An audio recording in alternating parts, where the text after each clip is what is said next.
Liebe Kolleginnen und Kollegen, geschätzte Interessierte, ich möchte Sie im Namen der Privatklinik Hohenegg ganz herzlich zu diesem diesjährigen Symposium der Privatklinik Hohenegg begrüßen, das wir dieses Jahr ausnahmsweise als Webinar durchführen.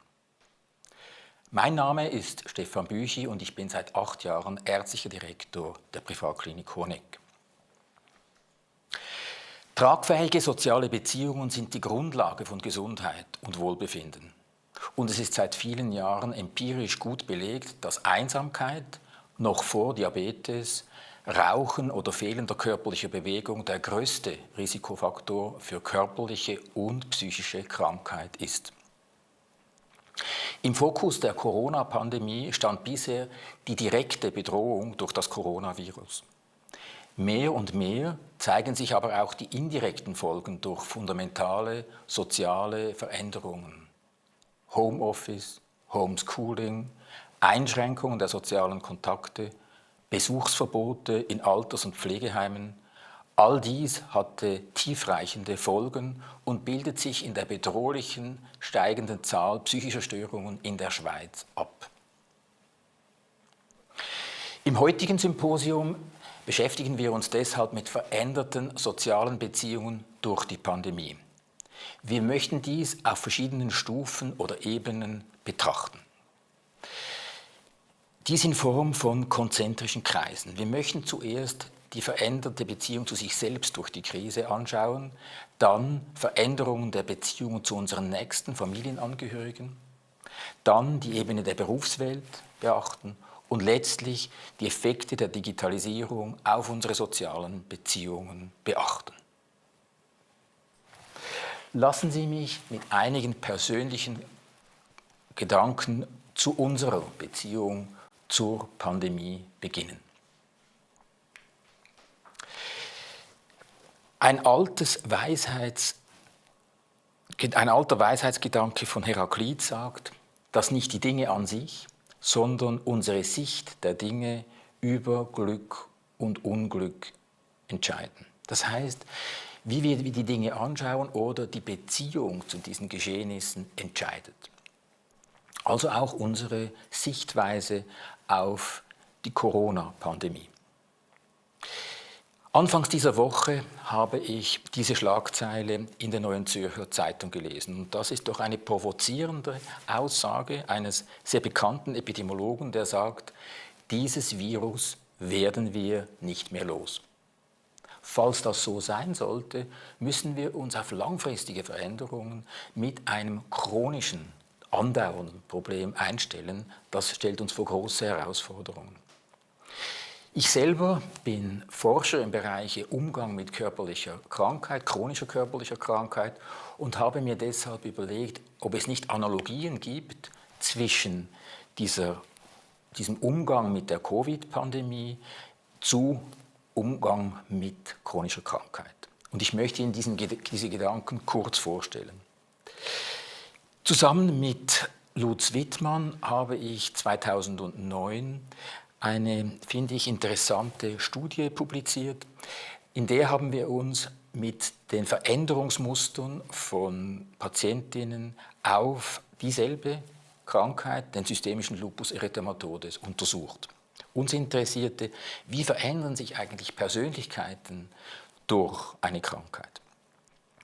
Lupus erythematodes ist eine Autoimmunerkrankheit, die ausschließlich junge Frauen betrifft. Sie verläuft schubartig. Erstes Auftreten, Manifestationsalter häufig um die 20, 25 Jahre. Es handelt sich dabei um eine Entzündung von Blutgefäßen und abhängig von den betroffenen Organen entwickeln sich sehr unterschiedliche Symptome. Hirnbefall führt zu chronischer Müdigkeit. Sehr belastend sind die Schmerzen bei Gelenkbefall. Sie sehen hier bei dieser Patientin den häufig vorhandenen Hautbefall. Der führt zu einer typischen Effloreszenz bei den Patientinnen nach Sonnenexposition. Sehr belastend und mit gravierenden Folgen ist Nierenbefall, welcher zu Niereninsuffizienz führt. Unsere Untersuchung hat bei einer kleinen Gruppe von 12 Patientinnen stattgefunden und wir haben diese sehr, sehr gründlich, breit, somatisch, psychisch mit Fragebogen, mit Interviews untersucht. Und der zentrale Punkt unserer Fragestellung war eben, wie haben sich Personen verändert und wie ist eigentlich der Zusammenhang zwischen Leiden und Reifung bei diesen Patientinnen und Patienten. Leidensdruck wurde mit dem weltweit bestvalidierten Instrument PRISM, welches ich zusammen mit Professor Sensky 1995 entwickelt habe, erfasst. Ich möchte Ihnen das Instrument kurz vorstellen, wie das geschieht. Der Patientin wird diese weiße Fläche als ihr Leben vorgestellt. Das wäre die Patientin selbst in ihrem Leben und das wäre nun eben diese Lupus erythematodes Krankheit. Und wir haben gefragt, was für einen Platz nimmt ihre Krankheit im Leben ein? Die Patientin haben diese Scheibe genommen und sie platziert und wir konnten als quantitatives Maß diese Distanz messen, diese SIS. Kleinere Distanzen bedeuten höheren Leidensdruck, größere Distanzen kleineren Leidensdruck. Im klinischen Einsatz wird das Instrument so verwendet, dass wir dann auch besser verstehen möchten, was diese Distanz bedeutet und die Patientinnen erzählen uns dann, was genau eigentlich der Inhalt ihres Leidens ist.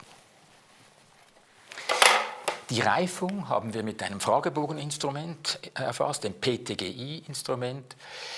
Dieses erfasst Veränderungen, die Patientinnen und Patienten als positiv erleben durch eine Krankheit oder auch nach einem Trauma.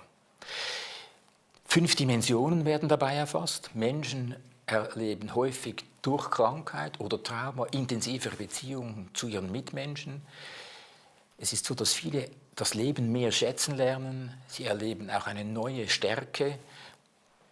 Bei einigen finden wir veränderte Einstellung zu Gott, religiöse Veränderungen und auch als 5. Dimension neue Lebensperspektiven, neue Prioritäten.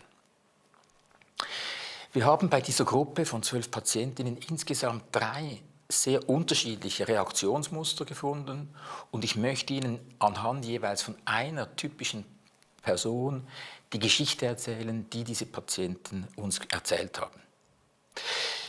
Der erste Reaktionstypus auf die Krankheit, hier dargestellt bei einer Patientin, die war eine Grafikerin, selbstständig tätige Grafikerin und sie hat uns gesagt, wissen Sie, vor Auftreten der Krankheit war ich sehr vielseitig, habe intensiv Sport getrieben, bin gereist, es waren viele Freunde da, ich fühlte mich extrem unabhängig und das war mir auch sehr wichtig, die Unabhängigkeit und ich bin ein Naturmensch und habe das gepflegt mit meinem Mountainbike beim Joggen. Jetzt aber, so hat sie dann gesagt, jetzt, nach 20 Jahren mit dieser Krankheit, bin ich völlig ein anderer Mensch und ich finde, mein Leben ist eigentlich zerstört durch die Krankheit. Die Krankheit ist dauernd präsent und sie hat mir die Möglichkeit genommen, Sport zu treiben. Sie hat mir die Möglichkeit genommen, meinen Wunsch nach weiten Reisen umzusetzen. Ich habe viele Freunde verloren, mit denen ich eben diese Aktivitäten geteilt habe und eigentlich fühle ich mich von den Medikamenten und den Ärzten abhängig. Einzig eigentlich die Erfahrung der Natur, das bleibt mir noch. Ich gehe immer noch mit dem Bike, manchmal auch alleine zu Fuß in die Natur. Das Muster 1, jemand, der identifiziert ist mit der Krankheit und sehr leidet. Ganz anders die Reaktion der zweiten Person, mit der ich den Typ 2 der Reaktionsweise erläutern möchte. Eine ältere Dame, die uns gesagt hat, wissen Sie, vor der Krankheit war für mich Wissen, Wissenschaft, sie war Leiterin eines Labors, das Wichtigste. Ich hatte eine Familie, einen Sohn, gute Beziehung zu meinem Partner. Und offen gesagt, wenn Sie mich fragen, wer bin ich jetzt? Eigentlich dieselbe Person. Ich habe immer noch arbeite in diesem Labor, ich habe eine Familie, die mir sehr viel bedeutet und die Krankheit, die ist wie weg, ich habe die gar nie ganz zu mir genommen. Das ist etwas außerhalb. Jemand, der eigentlich die Krankheit wie abspalten konnte, wegschieben. Hier kleiner Leidensdruck, wenig Veränderung durch die Krankheit. Ganz anders die dritte Person, die ich Ihnen heute vorstellen möchte. Die hat uns sehr spannende Geschichten erzählt. Und das ist nun der Typ 3 Reaktion. Eine Frau, die uns gesagt hat, die Krankheit, die Lupus-Erkrankung sei am Ende der Gymnasialzeit aufgetreten und vor dieser Krankheit sei für sie das ist wie witzig, Ausgang, hat sie gesagt, ist das Wichtigste, Ausgang im Sinne von weg von zu Hause kommen, weil die Mutter an MS erkrankt sei und sie als älteste Tochter gut für diese sorgen musste und sich so wie angebunden erlebte, in der Freiheit beschränkt, und daher dieser Drang wegzugehen, mit Freunden wegzugehen, war für sie wichtig. Daneben hat sie gesagt, ich war eigentlich sehr gerne in der Schule, das war so mein Leben. Ende Gymnasialzeit dann diese Riesenkrise, ein erster Schub der Lupuserkrankung und für die Patientin ein Riesenzusammenbruch. Gerade als man ihr noch gesagt hat, eigentlich sollte sie keine Kinder haben, da eine Schwangerschaft zur Verschlechterung der Symptome oder zu neuen Schüben führen könnte. Sie wurde depressiv, hat sich aber letztlich dann entschieden, eigentlich nicht auf die Ärzte zu hören. Sie hat sehr schnell ihren damaligen Freund geheiratet, hat insgesamt 3 Kinder bekommen, jeweils ohne Verschlechterung der Symptome, nebenbei bemerkt. Und sie hat eigentlich strahlend erzählt, dass jetzt ihr Leben wirklich sehr anders sei und es ihr gut gehe. Sie ist stolz auf die eigene Familie mit diesen 3 Kindern. Die Mutter lebt noch, sie pflegt sie und sie fühlt sich durch das angebunden. Sie hat Freunde, die sie pflegt, und sie sagt, eigentlich dieser Ausgang, dieser Wunsch, immer wieder auszubrechen aus dem etwas engen Familienkorsett, sei immer noch vorhanden. Leider, das war so der negative Aspekt ihres Lebens, konnte sie sich beruflich nicht so entwickeln, wie sie das gewollt hätte. Sie war Sekretärin und hat einfach mehr auf die Familie gesetzt. Die Krankheit hat immer noch einen großen Raum eingenommen, aber nicht mehr diesen zentralen. Und sie hat gesagt, das ändert sich einfach halt im Laufe der Zeit. Manchmal ist es näher, manchmal weiter weg. Und ganz zum Schluss, als wir sie gefragt haben, ist das nun das Bild, das Sie von sich haben, hat sie gesagt, wissen Sie, es fehlt noch etwas Wichtiges, Spiritualität. Sie sei eigentlich durch diesen ganzen Prozess zu einer religiösen, spirituellen Person geworden und sei seit vielen Jahren aktiv in einer Kirche tätig. Vielleicht kurz zur Übersicht, diese 3 Reaktionstypen, also die erste Person, die so zusammenbrach und alles verloren hat, die Identifikation mit der chronischen Krankheit, ein sehr, sehr hoher Leidensdruck und praktisch keine persönliche Entwicklung wird erfasst. Die zweite Forscherin, sie spaltet das ab, sie hat fast keinen Leidensdruck, aber auch keine persönliche Entwicklung. Und der dritte Typ, diese Frau, die mit der Krankheit gerungen hat, die Kinder bekommen hat, die durch die Krankheit immer auch wieder leidet, aber die sich sehr entwickelt hat, viel Reifung und Entwicklung. Diese 3 Muster, die wir bei chronischen Krankheiten häufig beobachten können. Was heißt das nun jetzt übersetzt für unsere Beziehung zur Covid-Infektion, Pandemie? Da wäre also jetzt die rote Scheibe die Covid-Scheibe und die Frage ist, wie stellen wir uns zu dieser vorhandenen Problematik, zu diesem eben chronischen Problem ein? Wie gestalten wir die Beziehung? Ich finde, wir können auch hier bei Bekannten gesellschaftlich, politisch wie 3 Typen beschreiben, die sehr gut zu den 3 vorhergehenden Typen passen.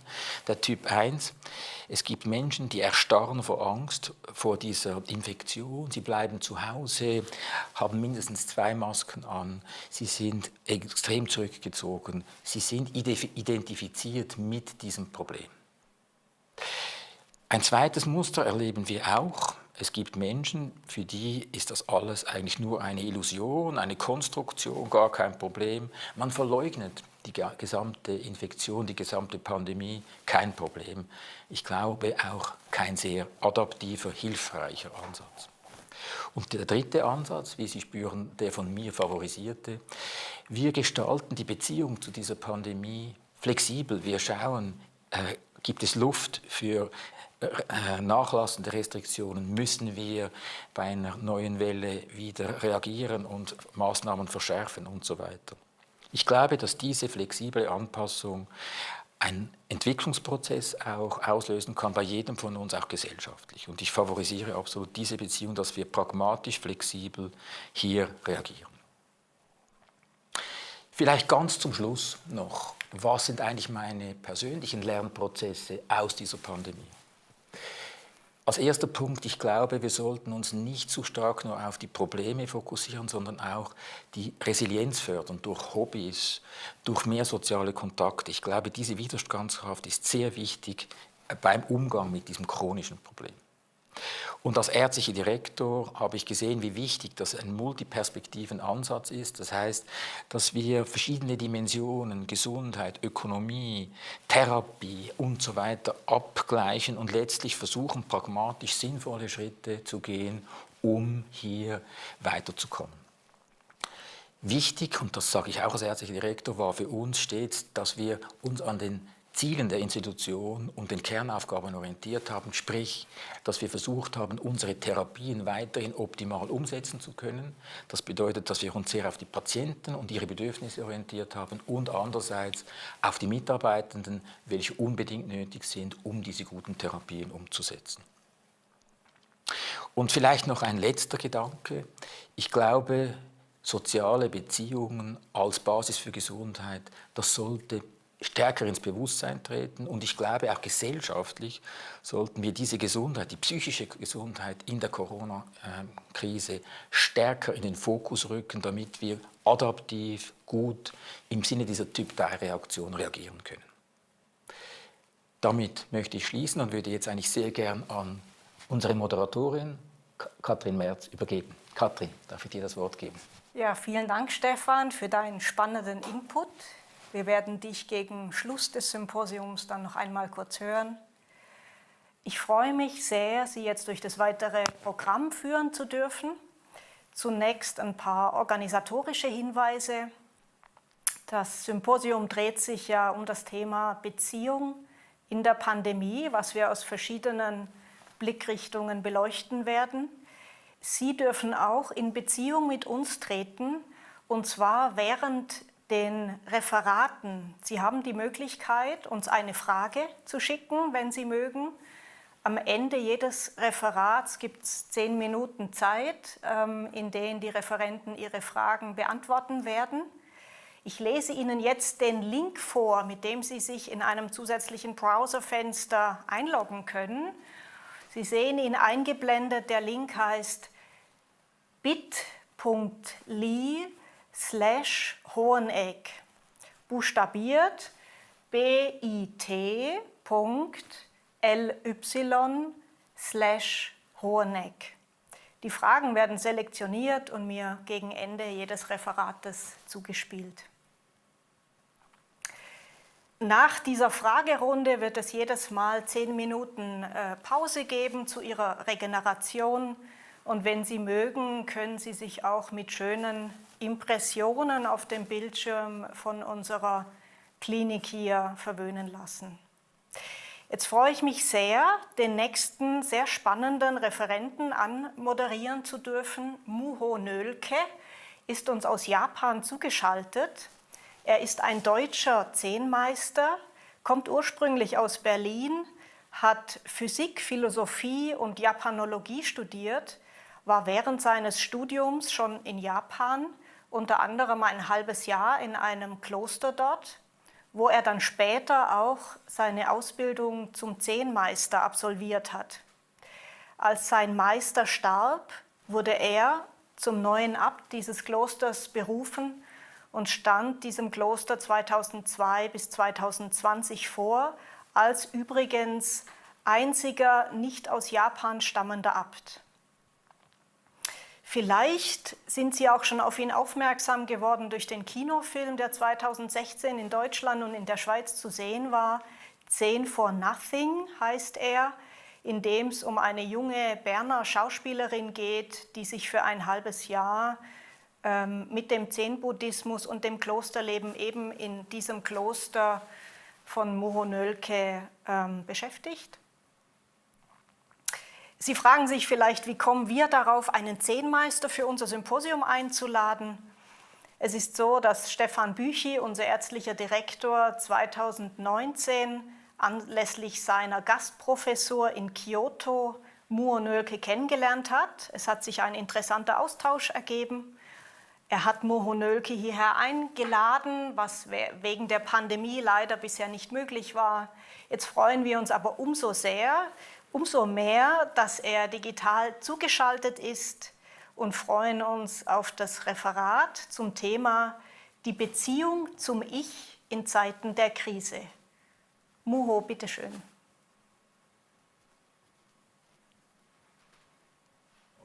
Was heißt, ich bin an? Muho, hörst du uns?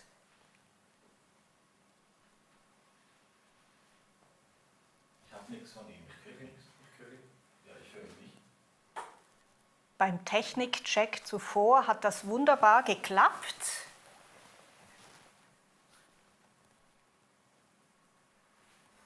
Nicht hören können.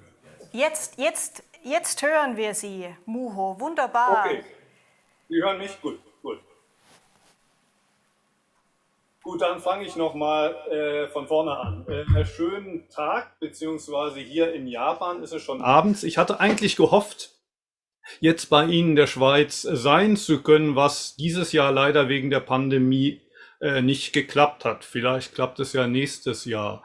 In meinem Vortrag wird es, wie gesagt, um die Beziehung zum Ich in den Zeiten der Pandemie gehen. Inwiefern es überhaupt Sinn macht, von einer Beziehung zum Ich zu sprechen. Normalerweise, wenn wir von einer Beziehung sprechen, dann denken wir an mindestens zwei verschiedene Dinge, die da zueinander in eine Beziehung treten.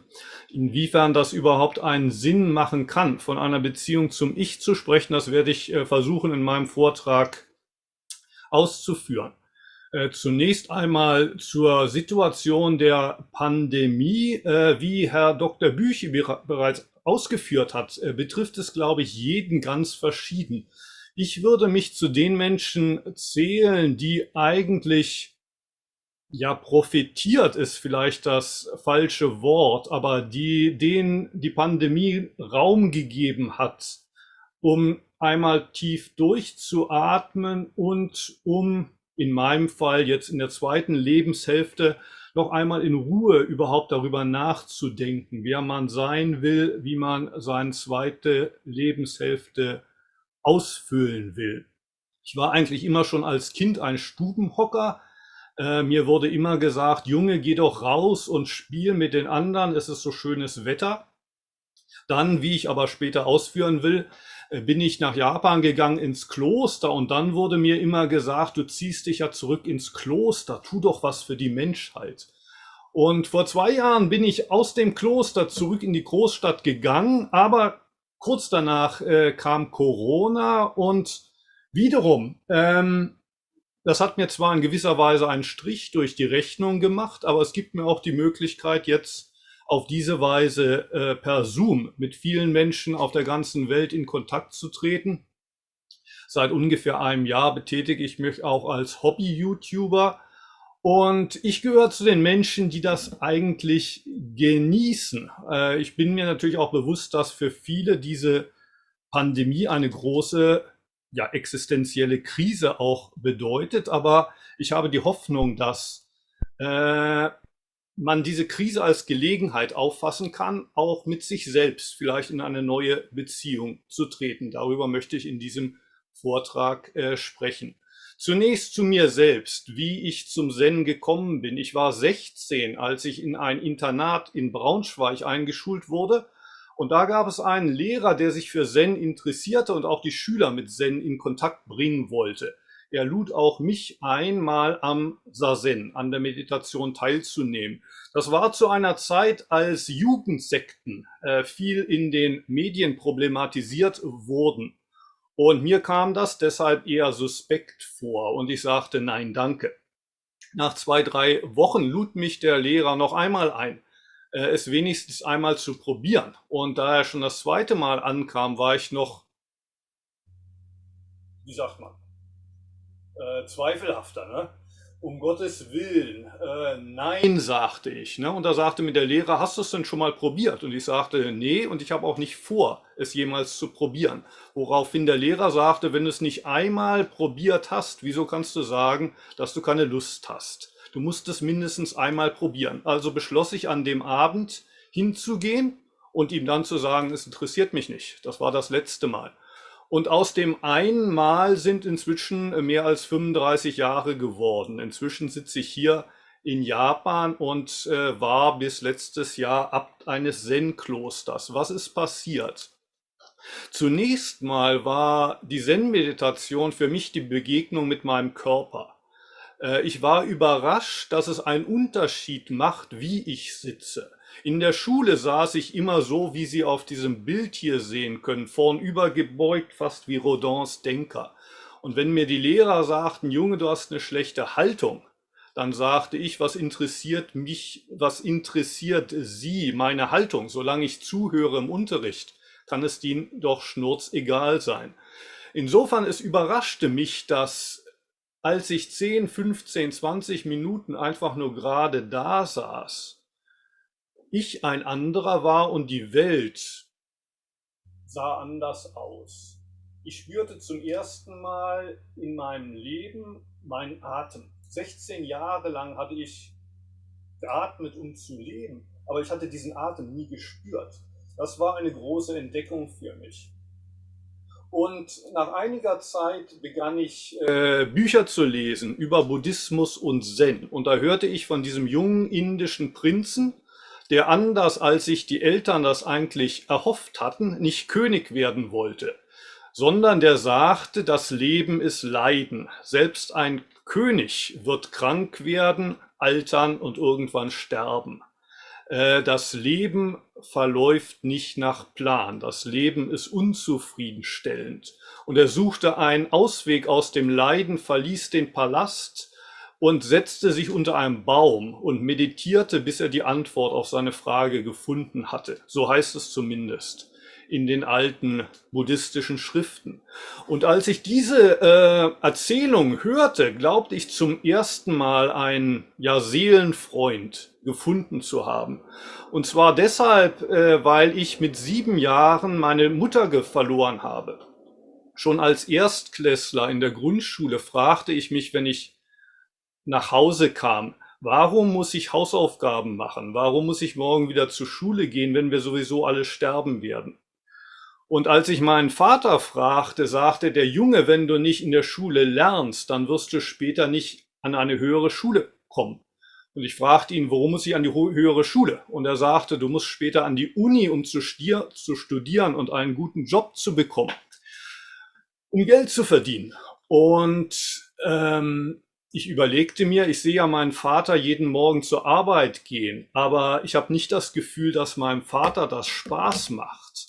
Also frage ich meinen Vater, ja, und warum musst du arbeiten und Geld verdienen? Mein Vater sagt, ja, um dich zu erziehen, um dich zu ernähren, ist doch klar. Das beantwortet aber meine Frage nicht. Wenn meine Mutter gestorben ist, mein Vater wird sterben, ich werde sterben, welchen Sinn hat das überhaupt alles? Welchen Sinn hat das Leben? Auf diese Frage konnte mir mein Vater nur sagen, das musste die Lehrer in der Schule fragen. Die Lehrer in der Grundschule wollten mir das aber auch nicht beantworten. Die sagten, das ist in der Grundschule noch zu früh für solche schwierigen Fragen. Das werden wir dann in der Mittelschule oder im Gymnasium durchnehmen. Aber ich hatte das Gefühl, dass die Lehrer das auch nicht so genau wussten, weshalb man überhaupt lebt. Deshalb mit 17, 18 dachte ich mir, ich werde später in Japan Zen-Mönch. Als ich das meinem Lehrer sagte, der mir Sazen nahegelegt hatte, begann der vielleicht sich plötzlich verantwortlich zu fühlen und sagte, warte mal, Junge, ich verstehe zwar deinen Enthusiasmus, aber geh erstmal an die Uni und lerne da Japanisch, damit, wenn du fertig bist mit deinem Traum und Zen, du immer nach Deutschland zurückgehen kannst und da auch eine Arbeit finden kannst. Also beschloss ich erstmal Japanisch an der Uni zu lernen, ging danach nach Japan. Mit 22 Jahren, das war 1990, hörte ich zum ersten Mal von Antaishi, einem Tempel tief in den Bergen nordwestlich von Kyoto.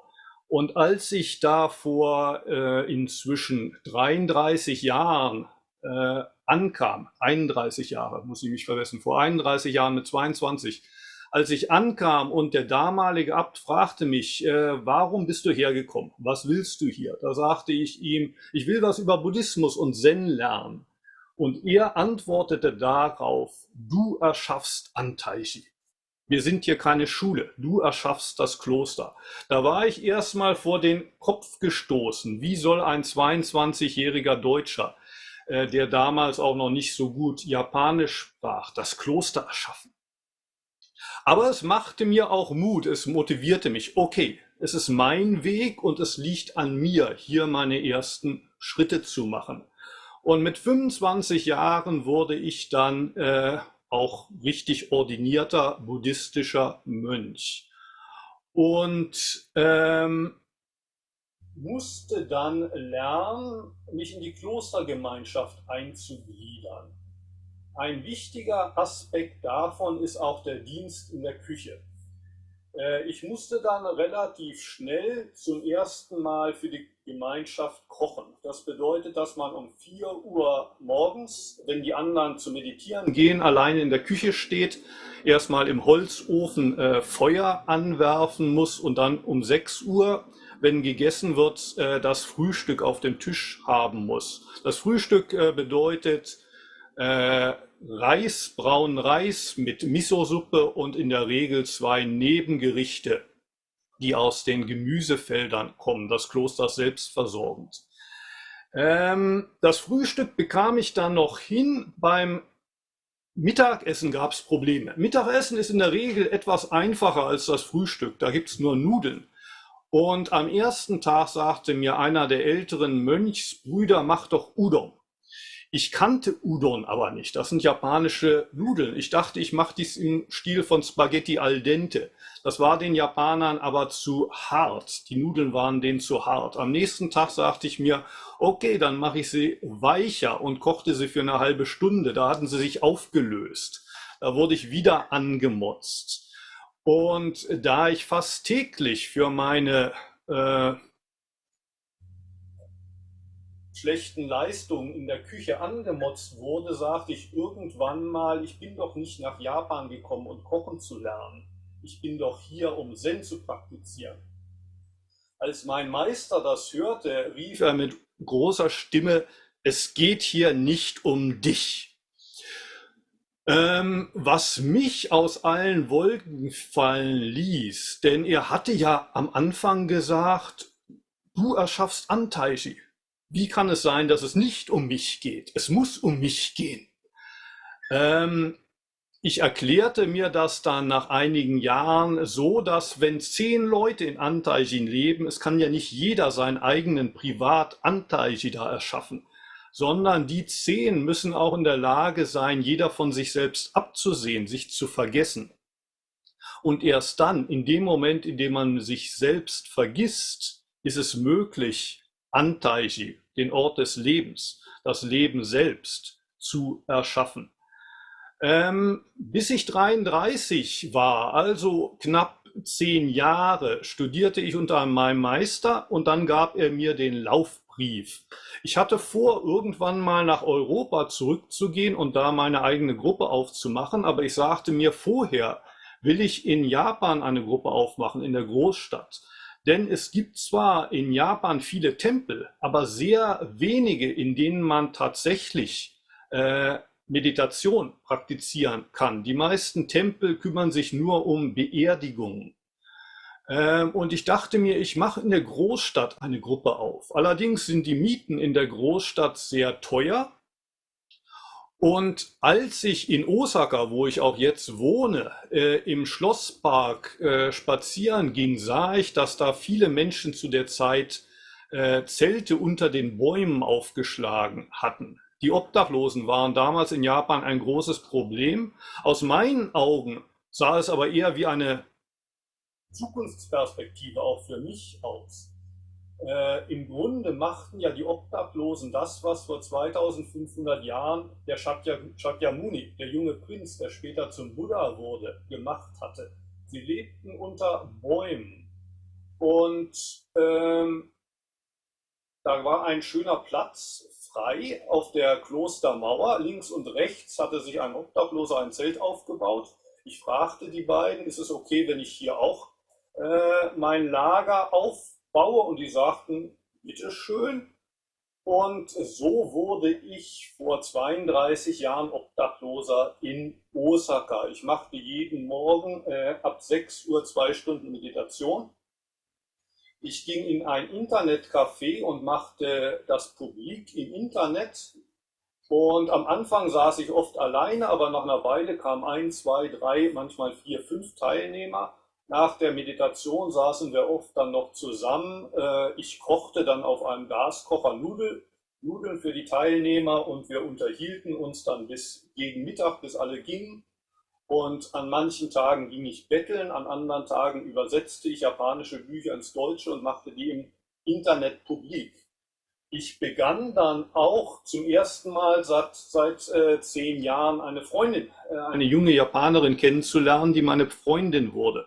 Und mir gefiel das Leben als Obdachloser in der Stadt sehr. Allerdings kurz darauf, am 14. Februar 2002 war es, dass mein Meister im Schnee, im Winter verunglückte und ums Leben kam. Und ich wurde von meinen älteren Klosterbrüdern zunächst gebeten, bis zum Frühjahr auf das Kloster aufzupassen, bis der nächste Abt, der Nachfolger, feststehen würde. Also bat ich meine Freundin, die ich erst seit 6 Wochen kannte, zu dem Zeitpunkt bitte auf mich zu warten, bis zum Frühjahr, bis ich dann nach Osaka zurückkommen würde. Allerdings wurde aus diesen geplanten 2, 3 Monaten dann die Geschichte, dass ich der nächste Abt sein sollte. Ne? Und das führte dazu, dass ich meine Freundin bat, meine Frau zu werden. Inzwischen sind wir seit 20 Jahren verheiratet, haben 3 Kinder und ich war knapp 20 Jahre Abt. Ich hatte ungefähr 20 Schüler, die bei mir ordiniert haben. Die Hälfte kommen aus dem Westen, aus Europa und Amerika, die andere Hälfte aus Europa. Denen habe ich im Grunde dasselbe gelehrt, was ich von meinem Meister gehört hatte. Das heißt, jeder ist für seine Praxis im Kloster selbst verantwortlich. Du erschaffst Antaiji. Gleichzeitig musst du dich selbst loslassen, dich selbst vergessen, um Antaiji zu erschaffen. Außerdem sage ich meinen Schülern gerne, ihr müsst wachsen wie Gurken. In Antaiji haben wir es bei den Gurken so gemacht, dass wir einen Faden von oben herab gelassen haben und dann im Frühjahr unter diesen Faden die Gurken gepflanzt haben. Und wenn die dann ein bisschen gewachsen sind, greifen die sich selbst den Faden und wachsen gerade nach oben. In diesem Beispiel steht der Faden für die Lehre des Buddha oder für die Wirklichkeit des Zen. Und die Gurke ist der Schüler. Das heißt, man muss sich selber die Lehre des Zen greifen und gerade an der Schnur dieser Lehre entlang wachsen. Bei manchen meiner Schülern, besonders bei den Japanern, hatte ich allerdings das Gefühl, dass sie eher wie Tomaten wachsen als wie Gurken. Tomaten sind ebenfalls ein sehr leckeres Gemüse im Sommer auf dem Esstisch sehr beliebt. Allerdings Tomaten reicht ein Faden nicht. Tomaten brauchen ein Gerüst, das sie stützt. Tomaten müssen alle paar Tage an das Gerüst angebunden werden und Tomaten brauchen auch Schutz vor dem Regen, damit sie nicht krank werden. Tomaten brauchen viel Aufmerksamkeit und sie haben wenig Eigeninitiative. Bei meinen Schülern aus Europa und Amerika war es so, dass sie oft weniger wie Gurken waren als wie Kürbisse. Am Anfang, wenn die ersten 2 Blätter erscheinen, sehen sich Kürbisse und Gurken zum Verwechseln ähnlich. Deshalb passiert es auch manchmal in Antaiji, dass jemand aus Versehen eine Kürbispflanze zu den Gurken pflanzt. Was dann aber passiert im Sommer ist, dass der Kürbis sich einen Dreck schert um diesen Faden und in alle Richtungen wächst. Und wenn man nicht aufpasst, seine Nachbarn auch noch unter seinen Blättern begräbt. Das heißt, ein Kürbis hat zwar Eigeninitiative, aber ein Kürbis hat keine Augen für seine Nachbarn. Ein Kürbis, den geht es nur um sich selbst. Auch das ist ein Problem. In Antaiji, um es noch einmal kurz zusammenzufassen, die Philosophie ist, es ist deine Praxis. Wenn du nicht zum Buddha wirst, wirst du vergeblich nach Buddha suchen. Du solltest allerdings auch nicht unter die Decke gehen sozusagen und sagen, ich bin der Buddha. Im Gegenteil, es geht darum, von sich selbst loszulassen. Und in dem Moment erlebt man, zum Beispiel bei der Zen-Praxis, dass nicht ich es bin, der meditiert. Nicht ich mache Zazen, sondern Zazen macht Zazen. In dem Moment, wo man sich aufgibt, fühlt man sich so wie die kleine Ente, die da auf dem Rücken der Mutter getragen wird. Zazen macht Zazen für mich. Und wenn man diese Erfahrung gemacht hat, dann wird man meiner Erfahrung nach auch etwas empathischer für andere Menschen. Ich war immer sehr introvertiert, der Stubenhocker, von dem ich schon gesprochen habe, aber nach dieser Erfahrung hatte ich den Wunsch, das auch mit anderen zu teilen, so gut es geht. Fast 30 Jahre im Kloster mit der Gemeinschaft. Manchmal fühlt es sich auch ein bisschen an wie in einem, im Englischen sagt man Rock Grinder, also in einem Steinbruch, wo Steine aufeinander stoßen, sich gegenseitig mahlen, aber dann auf diese Weise auch runder werden. Und vor einem Jahr habe ich endlich eine Nachfolgerin gefunden, die so wie eine Gurke die letzten 10 Jahre gemeinsam mit mir gewachsen ist. Eine Japanerin, eine Nonne, die jetzt für das Kloster verantwortlich ist, und ich lebe jetzt mit meiner Familie wieder in Osaka, wo ich jeden Sonntag eine Zazen-Gruppe im Park habe, beziehungsweise während der Pandemie war es auch oft online. Während der verbleibenden 10 Minuten dieses Vortrags möchte ich das, was ich eben dargestellt habe, versuchen noch einmal anhand des Prism Boards, von dem auch der Herr Dr. Stefan Büchi gesprochen hat, darzustellen. Ich kenne mich natürlich mit diesem Board aus der Praxis nicht so genau aus, und ich könnte mir vorstellen, dass ich es vielleicht in einer etwas anderen Weise verwende. Normalerweise ist rechts unten in der Ecke so eine gelbe Markierung, und dann kommen die Krankheit, die Familie, die Arbeit, mit der man die Beziehung zum Ich darstellt. Und es wird manchmal gefragt, warum ist das Ich nicht in der Mitte? Und die Antwort, die ich auf diese Frage gehört habe, ja, aus Platzgründen, ne? Wenn man das Ich in die Ecke stellt, dann hat man mehr Platz für die anderen Knöpfe da. Da wir uns jetzt hier aber um Platz nicht Sorgen machen müssen, habe ich das Ich mal in die Mitte gesetzt und auch zunächst mal rot gemacht. Ne? Also es ist ja auch eine interessante Frage, welche Farbe man sich geben würde. Und einer, der würde sich vielleicht von Anfang an in die Ecke setzen, ein anderer eher ins Zentrum platzieren. Zunächst mal den Kürbis, den ich angesprochen habe. So sieht unter Umständen das Weltbild des Kürbisses aus. Ich im Zentrum und die anderen, die in meinen Augen alle wie Arschlöcher wirken, ne, die begräbt man am liebsten unter sich. Wobei man dann oft vergisst, dass man aus den Augen der anderen als das eigentliche Problem oft erscheint. Ne? Das kann so in der Familie sein, das kann so am Arbeitsplatz sein. Ne? Kürbisse können ihrem Umfeld eine Menge Probleme bereiten. Aus der Perspektive einer Tomate sieht es eher so aus. Da ist eine Struktur, in die man sich ganz vernünftig in die Ecke einordnet. Tomaten haben es nicht so schwer, solange die Struktur stabil ist. Wenn aber die Struktur in sich zusammenfällt, wie zum Beispiel während der Pandemie, verlieren Tomaten die Orientierung. Als ich als erstes ins Kloster kam, nach Antaiji kam, hatte ich mir die Struktur des Klosters ungefähr so vorgestellt, wie ich es versuche hier auf dieser Grafik darzustellen. Da ist das Kloster, das ist ein Raum, in dem der Meister mir Anleitung gibt und ich würde unter dem Meister lernen und dann hoffentlich in einigen Jahren die Erleuchtung erfahren. Was mir mein Meister ganz am Anfang sagte, war: Nein, du erschaffst Antaiji. Das habe ich zunächst so verstanden wie ein Kürbis. Okay, dann erschaffe ich Antaiji. Der Meister ist sowas wie ein Freund, ein Berater, der mir im Bedarfsfall zur Verfügung steht, aber im Grunde ist es meine Praxis. Antaiji ist der Ort, an dem es um mich geht. In der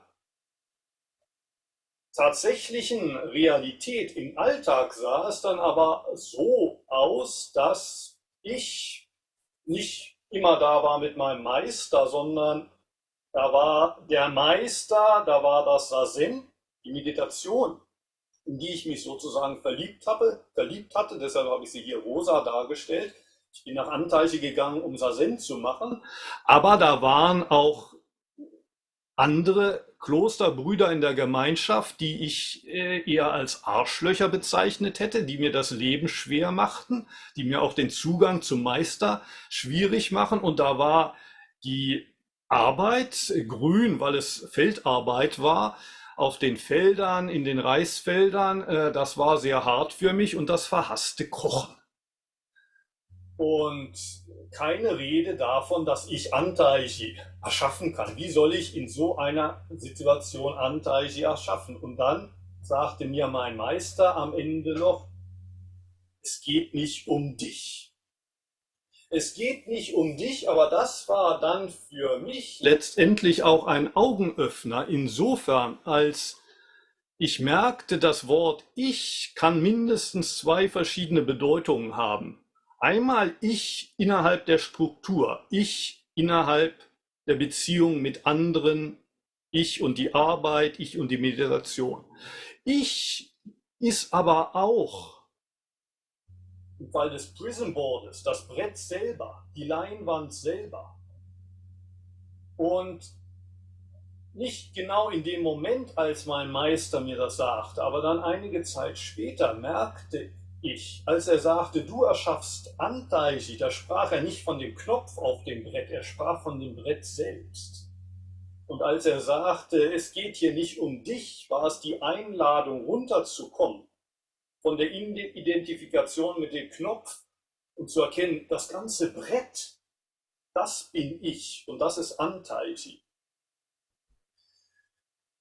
Ich habe das jetzt in einem zweiten Diagramm so dargestellt. Ich in meiner Beziehung mit anderen, und da ist die Arbeit, das Kochen, der Meister und das verhasste Arschloch, und da sind die Beziehungen, die man da so die man so herstellt.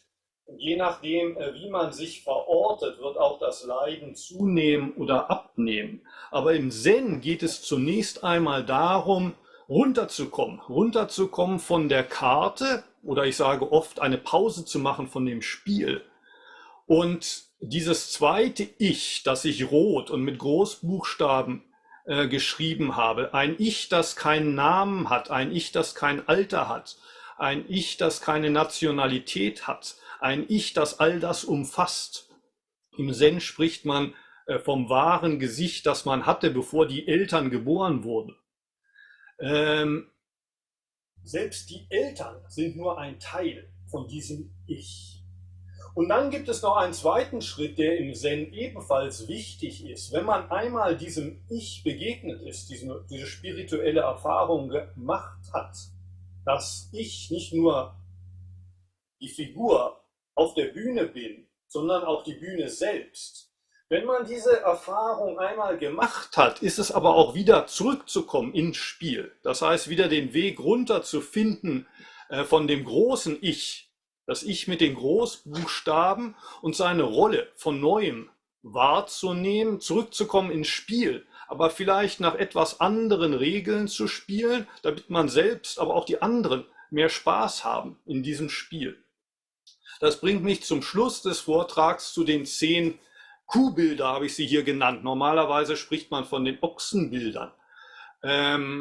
10 Bilder, in denen der Weg des Zen dargestellt wird. Ich glaube, dass in den ersten 7 eigentlich schon alles gesagt ist und dass die letzten 3 noch einmal eine Zusammenfassung sind. Das erste Bild ist der Hirte, der seinen Ochsen vermisst.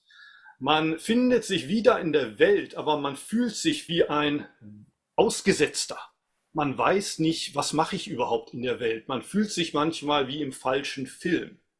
Warum bin ich überhaupt hier? Wer bin ich eigentlich? Und das ist eine Frage, die einem die Eltern, die Lehrer in der Schule und der Pfarrer in der Kirche in der Regel nicht beantworten können. Man macht sich auf die Suche und findet eine Fährte. Man begegnet dem Buddha, man findet irgendwas bei Nietzsche oder bei Heidegger oder vielleicht auch in der Bibel. Und drittens, da ist die Kuh, das ist die Begegnung mit diesem anderen Ich. Da ist ein Ich, das keinen Namen hat. Da ist dieses Ich, das ich wahrscheinlich immer gelebt hatte, bevor ich sagen konnte, bevor ich die Zeit verstanden habe. Und erst als 3-, 4-, 5-Jähriger beginnt man sich mit dieser Rolle auf der Bühne zu identifizieren. Man hat dieses andere Ich, die Bühne selbst, fast ganz vergessen, aber auf dem spirituellen Weg, das ist ein Weg, diesem Ich von Neuem zu begegnen. Das ist das dritte Bild hier. Und im vierten Bild hat man es gepackt. Man weiß damit umzugehen, man muss es aber noch zähmen. Da ist ein großer Widerspruch zwischen der Rolle, die man im Spiel spielen soll, aber das wahre Ich, das man außerhalb des Spiels gefasst hat, will oft nicht mitspielen. Der Ochse oder die Kuh muss gezähmt werden, aber dann sitzt man irgendwann auf dem Rücken der Kuh, ist eins mit ihr und kommt dann allein nach Hause. Und interessanterweise ist es dann die Kuh, die sich aufgelöst hat. Also es ist nicht der Schauspieler auf der Bühne, der sich auflöst, sondern das wahre Ich, dem man begegnet ist, das sich dann auch wieder auflöst. Ich glaube, die letzten 3 Bilder stellen das noch einmal dar. Das 8. Bild, der leere Kreis, das ist der Ochse, das wahre Ich. Er hat keine Form, keinen Namen, kein Geschlecht. Aber das 9. Bild, normalerweise wird da eine Blüte auf einem Zweig gemalt. Ich habe das mal mit einem Foto von mir auf dem Kopf stehend ersetzt. Da erkennt man, aber ich bin ja auch die Person auf der Bühne. Ich bin ja auch ein Knopf auf dem Brett. Und ich muss mich auch um meine Beziehung mit den anderen kümmern. Und dann geht man runter wieder vom Berg in die Stadt und versucht diese Erfahrung, die man gemacht hat, die Lehre, die man gelernt hat, mit anderen zu teilen. Und das ist genau das, was ich heute versuche in Osaka zu tun, auch wenn die Pandemie mich zum einen dazu zwingt, zum anderen mir aber auch die Möglichkeit dazu gibt, das auch online weltweit zu tun. Okay, meine Zeit ist hiermit, glaube ich, schon abgelaufen, aber es gibt noch 10 Minuten für Fragen. Also falls es etwas gibt, was Sie gerne noch genauer wissen möchten, dann zögern Sie nicht, mir Fragen zu stellen. Vielen Dank fürs Zuhören. Ja, vielen Dank, Muho. Es kamen schon einige Rückmeldungen hier rein. Viele haben sich schon bedankt für den belebenden, spannenden Vortrag. Eine Frage von Rolf Moorbach ist, wie war es für Sie, nach vielen Jahren im Kloster wieder in der westlichen Welt zu leben?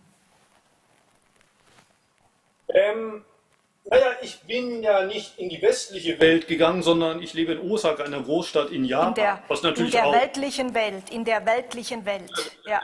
In der weltlichen Welt, ne? Aber ich genieße es ehrlich gesagt, ne? Also das Landleben kann auch hart sein. Es hört sich sehr romantisch an, ne? Von den eigenen Feldern sich zu ernähren, aber es geht auch auf den Rücken. Und wenn man, bei mir war es so ab Mitte 40, es ging aufs Kreuz und die Feuchtigkeit in den Bergen. Es war auch schwierig, wenn man eine Familie hat und es ist ein weiter Weg zur Schule. Also ich habe es zum Teil auch für die Familie gemacht, aber ich fühlte mich selbst auch schon an der Grenze. Und Das Leben in der Stadt, also ich genieße es. Ich genieße es, mein Gemüse auch einkaufen zu können, ohne dass ich es immer selber anbauen muss, dass ich mir nicht immer 2, 3 Tage im Voraus die Wettervorhersage angucken muss und mir Sorgen machen muss, können wir denn jetzt ernten und können wir die Saat aussäen. Also ich persönlich, besonders in der Zeit von der Pandemie, wo man ja trotzdem zu Hause bleiben darf und sogar dafür gelobt wird, wenn man in der Stadt lebt und zu Hause bleibt und sagt, du bist ja ein verantwortlicher Mensch. Insofern, ich habe die Entscheidung nicht bereut. Ich bin aber auch sehr dankbar meiner Nachfolgerin, dass sie das Amt für mich übernommen hat und jetzt für mich auf den Feldern arbeitet. Vielleicht noch eine letzte Frage, bevor wir dann in die Pause gehen. Sie haben ja gesagt, Sie hatten damals sehr nach dem Sinn des Lebens gesucht, vor allem als Ihre Mutter gestorben ist. Was soll das alles eigentlich, wenn wir sterben müssen? Haben Sie den Sinn des Lebens durch Beschäftigung mit dem 10 gefunden?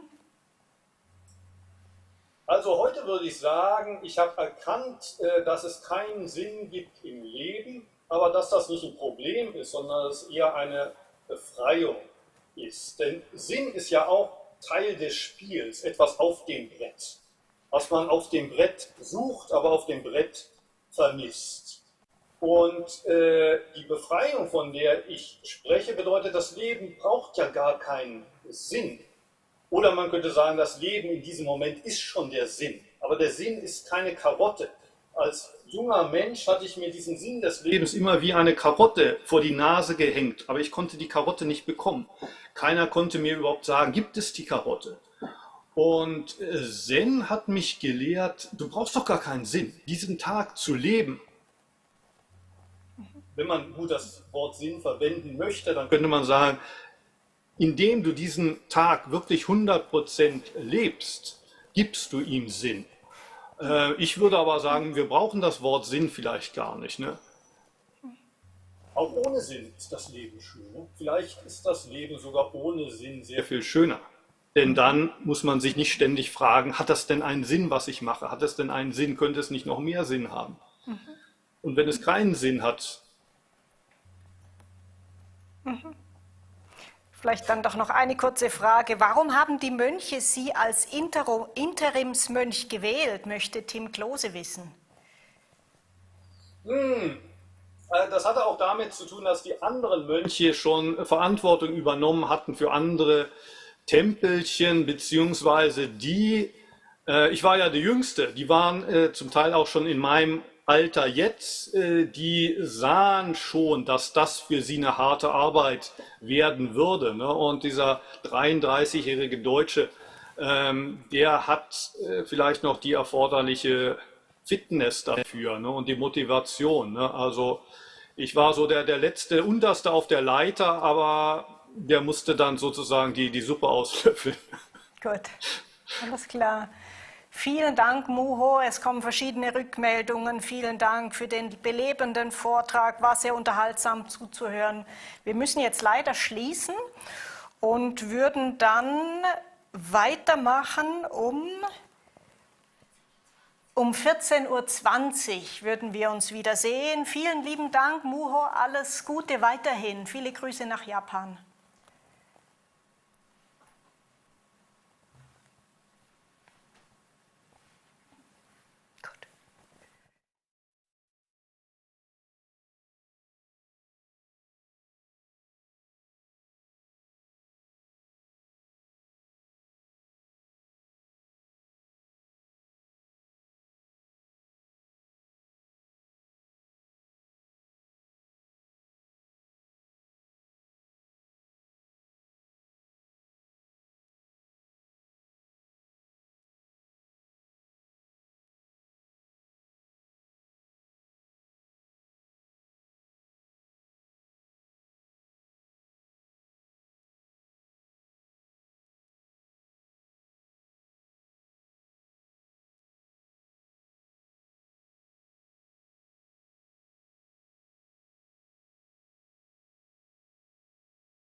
Ja, willkommen zurück. Wie Sie vielleicht gemerkt haben, haben wir Ihnen ein paar Minuten länger Pause gegönnt. Unsere nächste Referentin ist Frau Professor Pasqualina Peric-Chiello. Sie ist emeritierte Professorin. Sie war 2003 bis 2016 Honorarprofessorin für Entwicklungspsychologie der Lebensspanne der Universität Bern.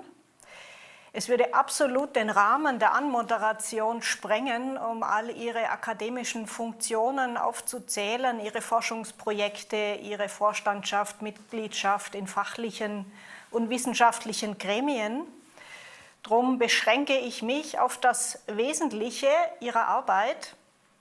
Sie beschäftigt sich mit der lebenslangen Entwicklung, mit Generationenbeziehungen, sowohl gesellschaftlich als auch familial, mit partnerschaftlichen Beziehungen in der zweiten Lebenshälfte, mit deren Brüchen und Kontinuitäten, mit kritischen Lebensereignissen.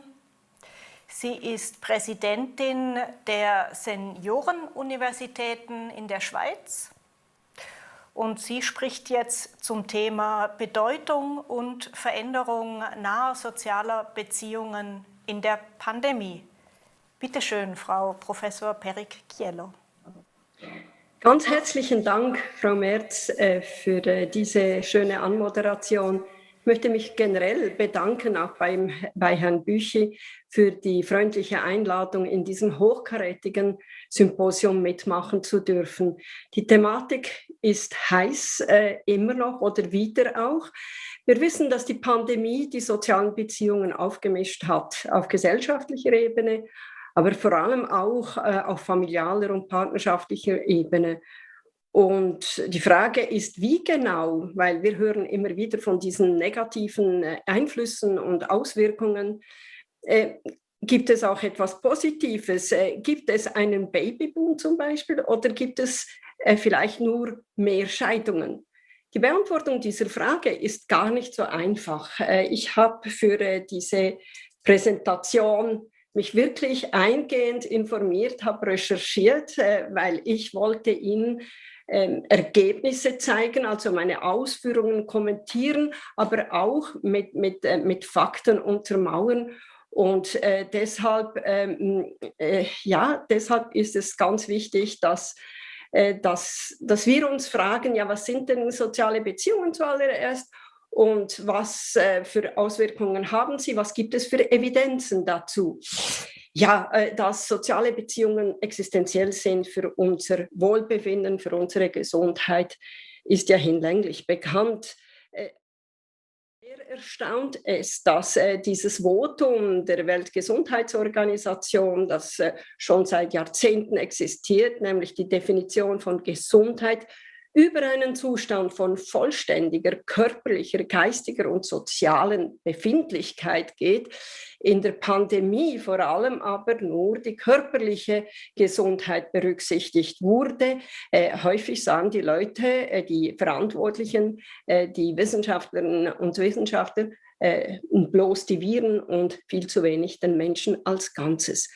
Jedenfalls, enge Beziehungen sind wichtig, von ganz klein auf, wo wir absolut abhängig sind von anderen, bis ins hohe Alter, wo eben diese Frage der Abhängigkeit wieder ein Thema wird. Und da muss man gar nicht lange suchen. Menschen in Partnerschaften sind nachweislich bei besserer Gesundheit als Alleinstehende. Es fehlen nämlich häufig diese wichtigen Ressourcen, nämlich die Gegenseitigkeit in Beziehungen, wo wir etwas investieren an Unterstützung, instrumentell, aber auch emotional und auch etwas dafür zurückbekommen. Also diese Reziprozität ist ganz wichtig, aber auch die Verbindlichkeit, auf jemanden zählen können, vor allem dann, wenn man diese Person auch wirklich braucht. Und das wollte ich eben schon gesagt haben, damit das auch klar wird, damit wir so einen gemeinsamen Fundus haben. Die Untersuchungen des Hoffnungsbarometers, auch das gibt es in der Schweiz, nicht nur Sorgenbarometer, sondern auch Hoffnungsbarometer, mal positiv ausgedrückt, der all 2 Jahre durchgeführt wird, zeigt immer wieder und konstant, wie wichtig das persönliche Hoffnungen für die Leute sind. Also Hoffnung gibt uns ja Perspektiven, lässt uns auf eine gute Zukunft hinarbeiten und leben. Also, aber Sie sehen hier auf dieser Grafik sehr schön, dass natürlich gute Gesundheit, vor allem in Zeiten der Pandemie, ist ja ganz wichtig, aber dann kommt ganz schnell mal diese engen Beziehungen, die Partnerschaft, die Familie, dann Harmonie im Leben, vertrauensvolle Beziehungen und erst dann halt natürlich nicht hochsignifikant weniger, aber die persönliche Selbstbestimmung ist auch ein Thema. Aber Sie sehen, zuerst kommen wirklich diese Hoffnungen, die ganz stark damit zu tun haben, dass wir jemanden haben, mit dem wir Freude und Leid teilen können. Nun, die Pandemie hat uns unser Leben auf den Kopf gestellt, ist ein Wendepunkt, und zwar nicht nur auf individueller Ebene, sondern sozial, das interessiert uns ja hier, und gesellschaftlich. Individuell ist es ganz, ganz wichtig, dass wir uns vor Augen führen, dass die Werte, die wir bis dahin gelebt haben, wie Individualismus, wie Selbstbestimmung, persönliche Freiheit an ihre Grenzen gestoßen sind. Und die meisten von uns haben die eigene Verletzlichkeit erfahren, bis hin zum Gefühl von, ja, gar nichts bewirken zu können, geringe Selbstwirksamkeit, Einsamkeit, das Alleinsein und Depression. Das mal als die großen Herausforderungen, aber auch auf sozialer Ebene selbstverständlich. Und häufig lesen wir davon, dass die Corona-Krise ein Katalysator ist für die sozialen Beziehungen, was nichts anderes heißt, als dass diese Corona-Krise existierende, bestehende Tendenzen von Problemen, Vorbelastungen und Ungleichheiten noch mehr betont. Wir sehen das in Bezug auf die gesellschaftlichen Generationenbeziehungen, wo wir einerseits ein Altersbashing haben und in den Medien vor allem gehört haben, ja, wegen der Alten mussten wir diesen Lockdown beschließen, oder die Jugend, die wird ja auch gebasht im Sinne von, ja, weil die in die Bars gehen oder in die Ferien und sich dort anstecken, sind sie schuld. Also dieses Ausspielen der Generationen, aber auch viele Ambivalenzen, also dieses Zwischending, mal pro, mal contra, weil wir sehen das natürlich auch in unserer Gesellschaft, neben all diesem Bashing von Alten und Jungen und Mittelalterlichen erleben wir ja ganz viel Solidarität und nachbarschaftliche Hilfe, also unterschiedliche Meinungen. Auf der Paarebene genauso. Ist es so, dass die Paare mehr Zeit füreinander haben? Ist es gut, endlich mal mehr Zeit? Oder ist es so, dass zu viel Nähe, zu viel Zeit miteinander eher negativ sind? Und bei den familialen Beziehungen können wir es genauso weiterführen. Es gibt viel Solidarität und Nähe, aber vielleicht auch zu wenig Nähe oder zu viel sozialer Stress und Einsamkeit. Also das ist so mal als Auslegeordnung, als Problemstellung. Und wie ich angedeutet habe, habe ich mich da wirklich versucht, schlau zu machen, neben all dem, was da schon bekannt war. Wie wirkt sich diese Pandemie tatsächlich auf enge Beziehungen aus?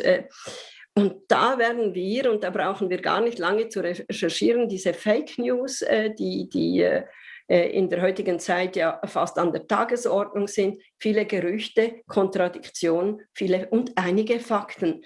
Wir haben immer wieder diese Verschwörungstheorien, jetzt mit den neuesten Beschlüssen des Bundesrates erst recht. Wir haben Kontroversen ohne Enden.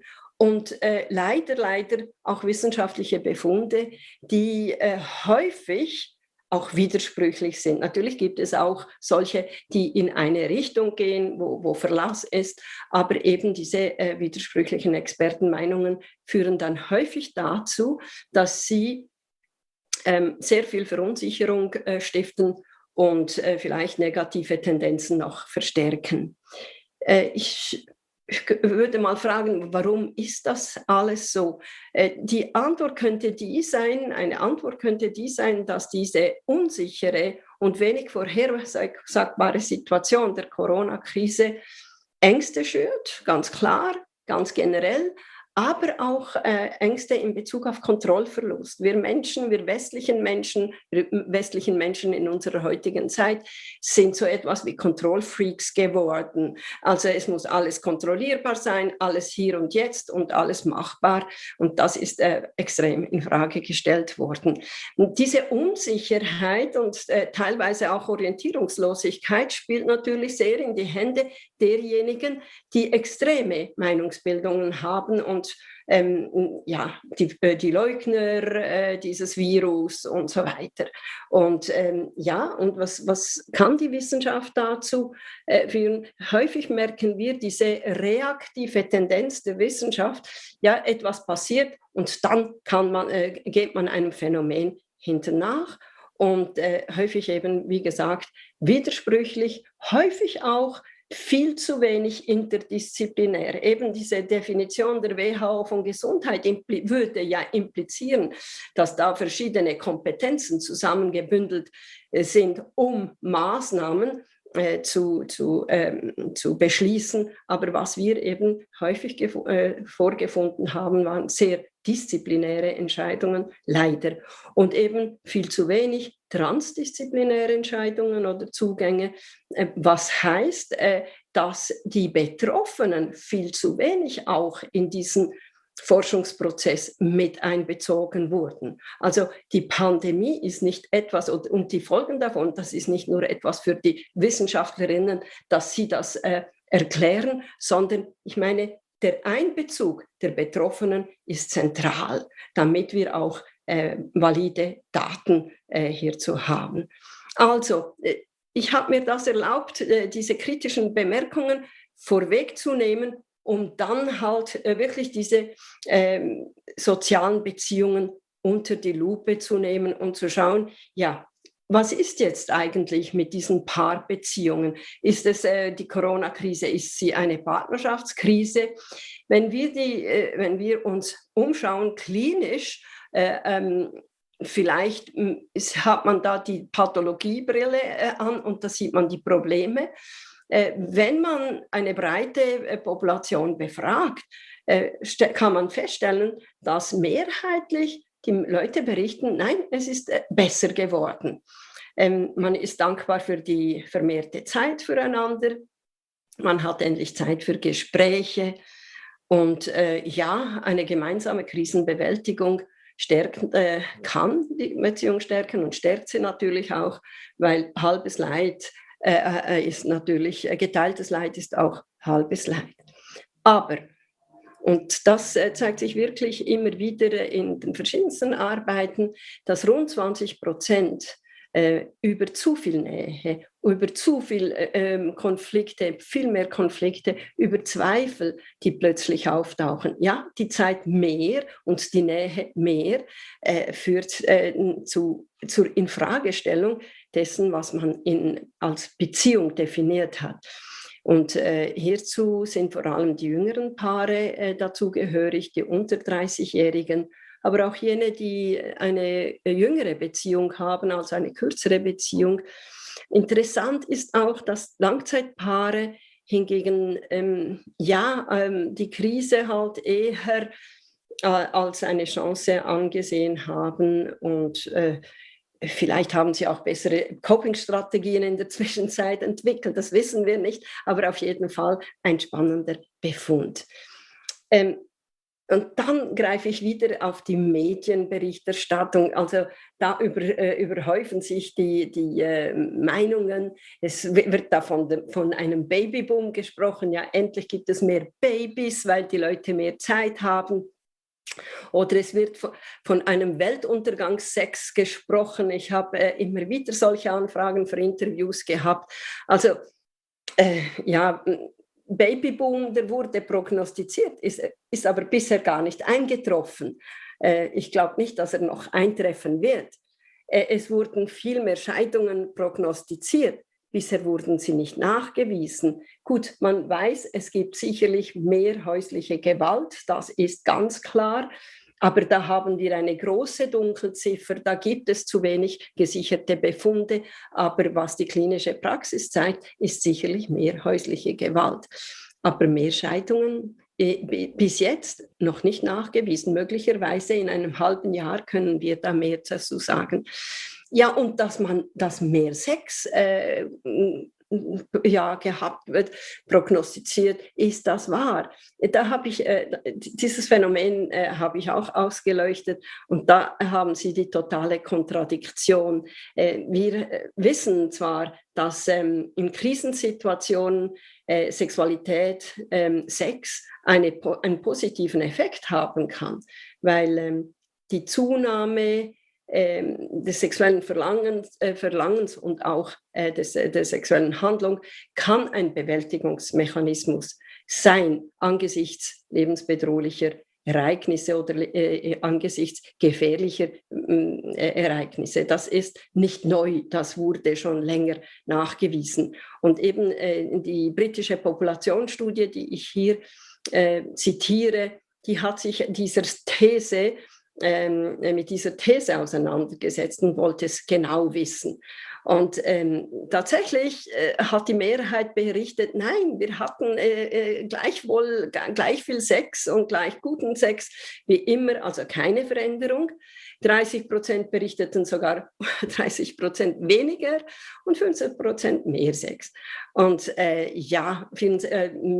also die Mehrheit hat sich bezüglich der Zufriedenheit so berichtet, dass da gar kein Unterschied ist. Und eine Review-Studie von Hatzler, die verschiedene Studien zusammengefasst hat diesbezüglich, die kam zum Schluss, es ist dermaßen kontrovers, was da behauptet wird, dass wir da gar keine Schlussfolgerungen ziehen können. Ja, was heißt das für uns? Vieles ist noch in der Schwebe, wir wissen es noch gar nicht und lassen wir die Sache auf uns weiter zukommen und machen wir das Beste draus. Verlassen wir die Paarebene, die ja sicherlich so ist, dass vorhandene Konflikte durch die Krise aufgrund der vermehrten Nähe und vermehrten Stresses und so weiter zu mehr Konflikte führt, aber dafür die positive Seite hat, mehr Zeit vielleicht auch, um Probleme anzugehen. Also sehr viel Ambivalenz.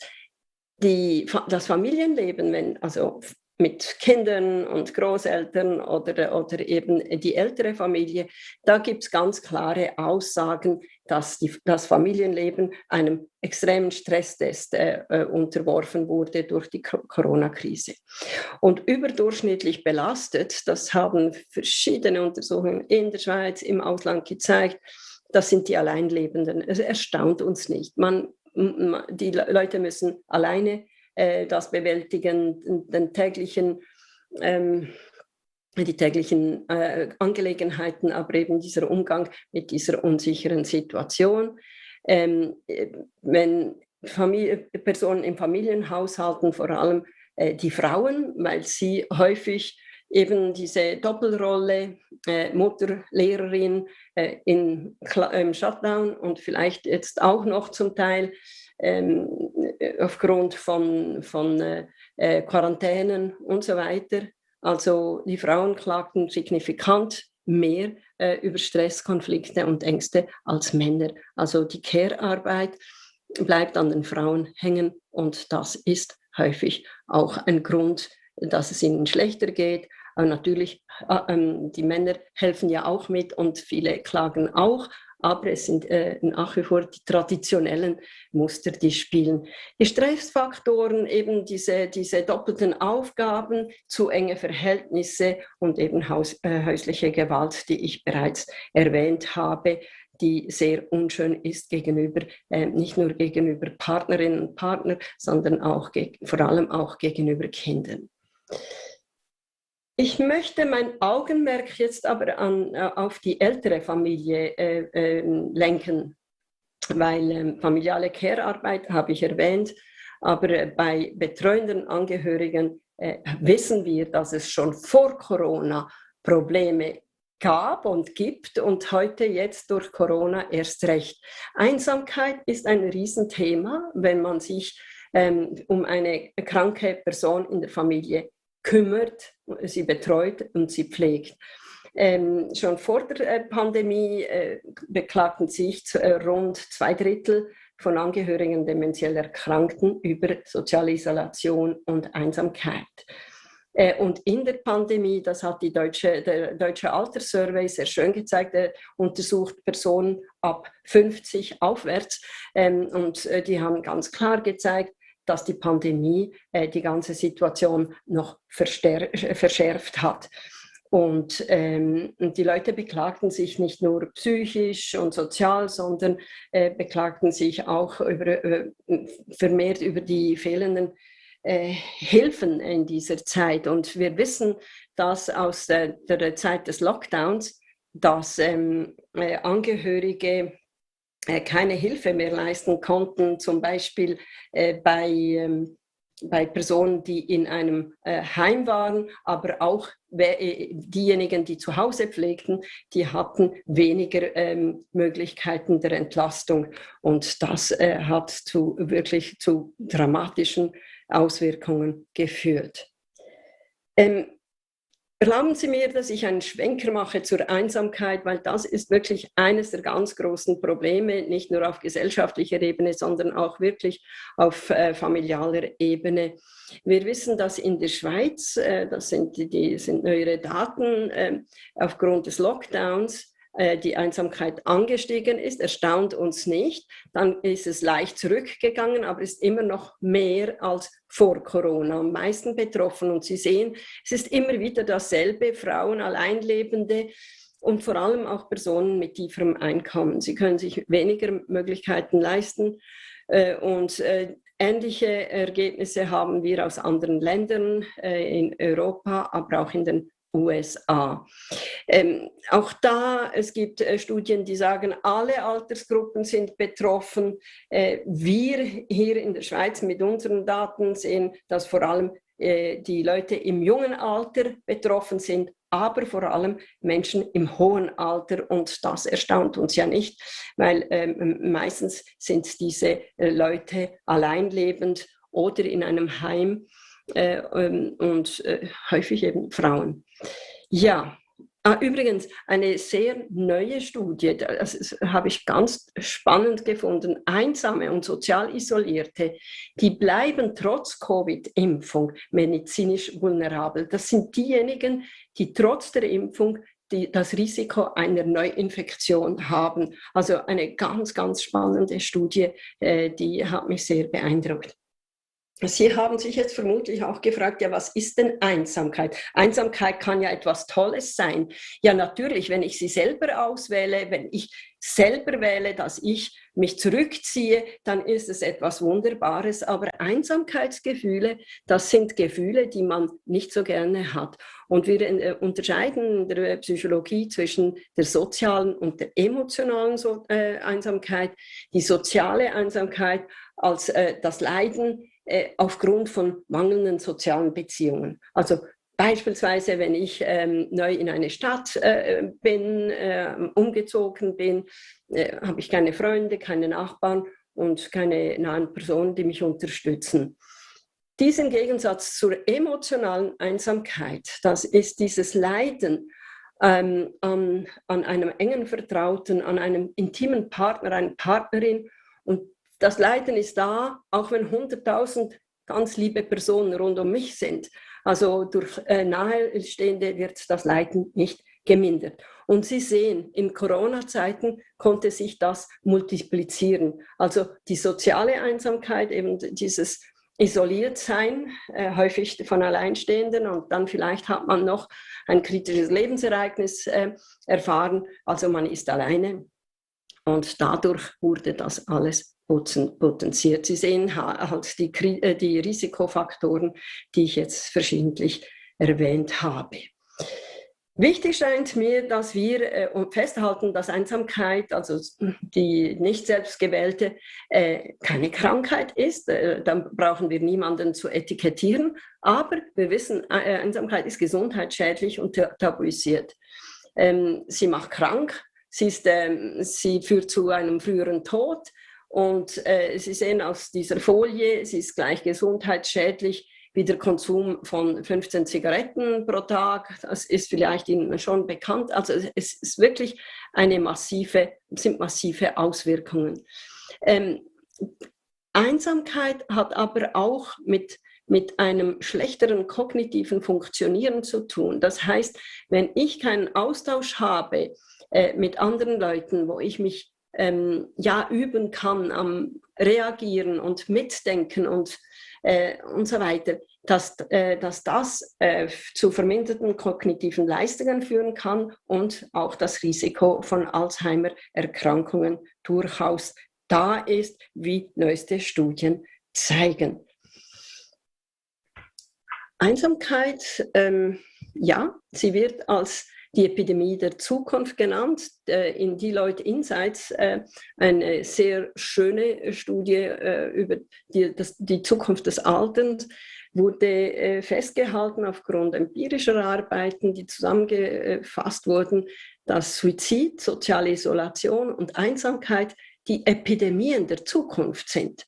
Interessant, dass diese Aussage wurde noch vor Corona gemacht. Also wir können uns vorstellen, was sind denn die Trends angesichts der Situation, in der wir jetzt leben.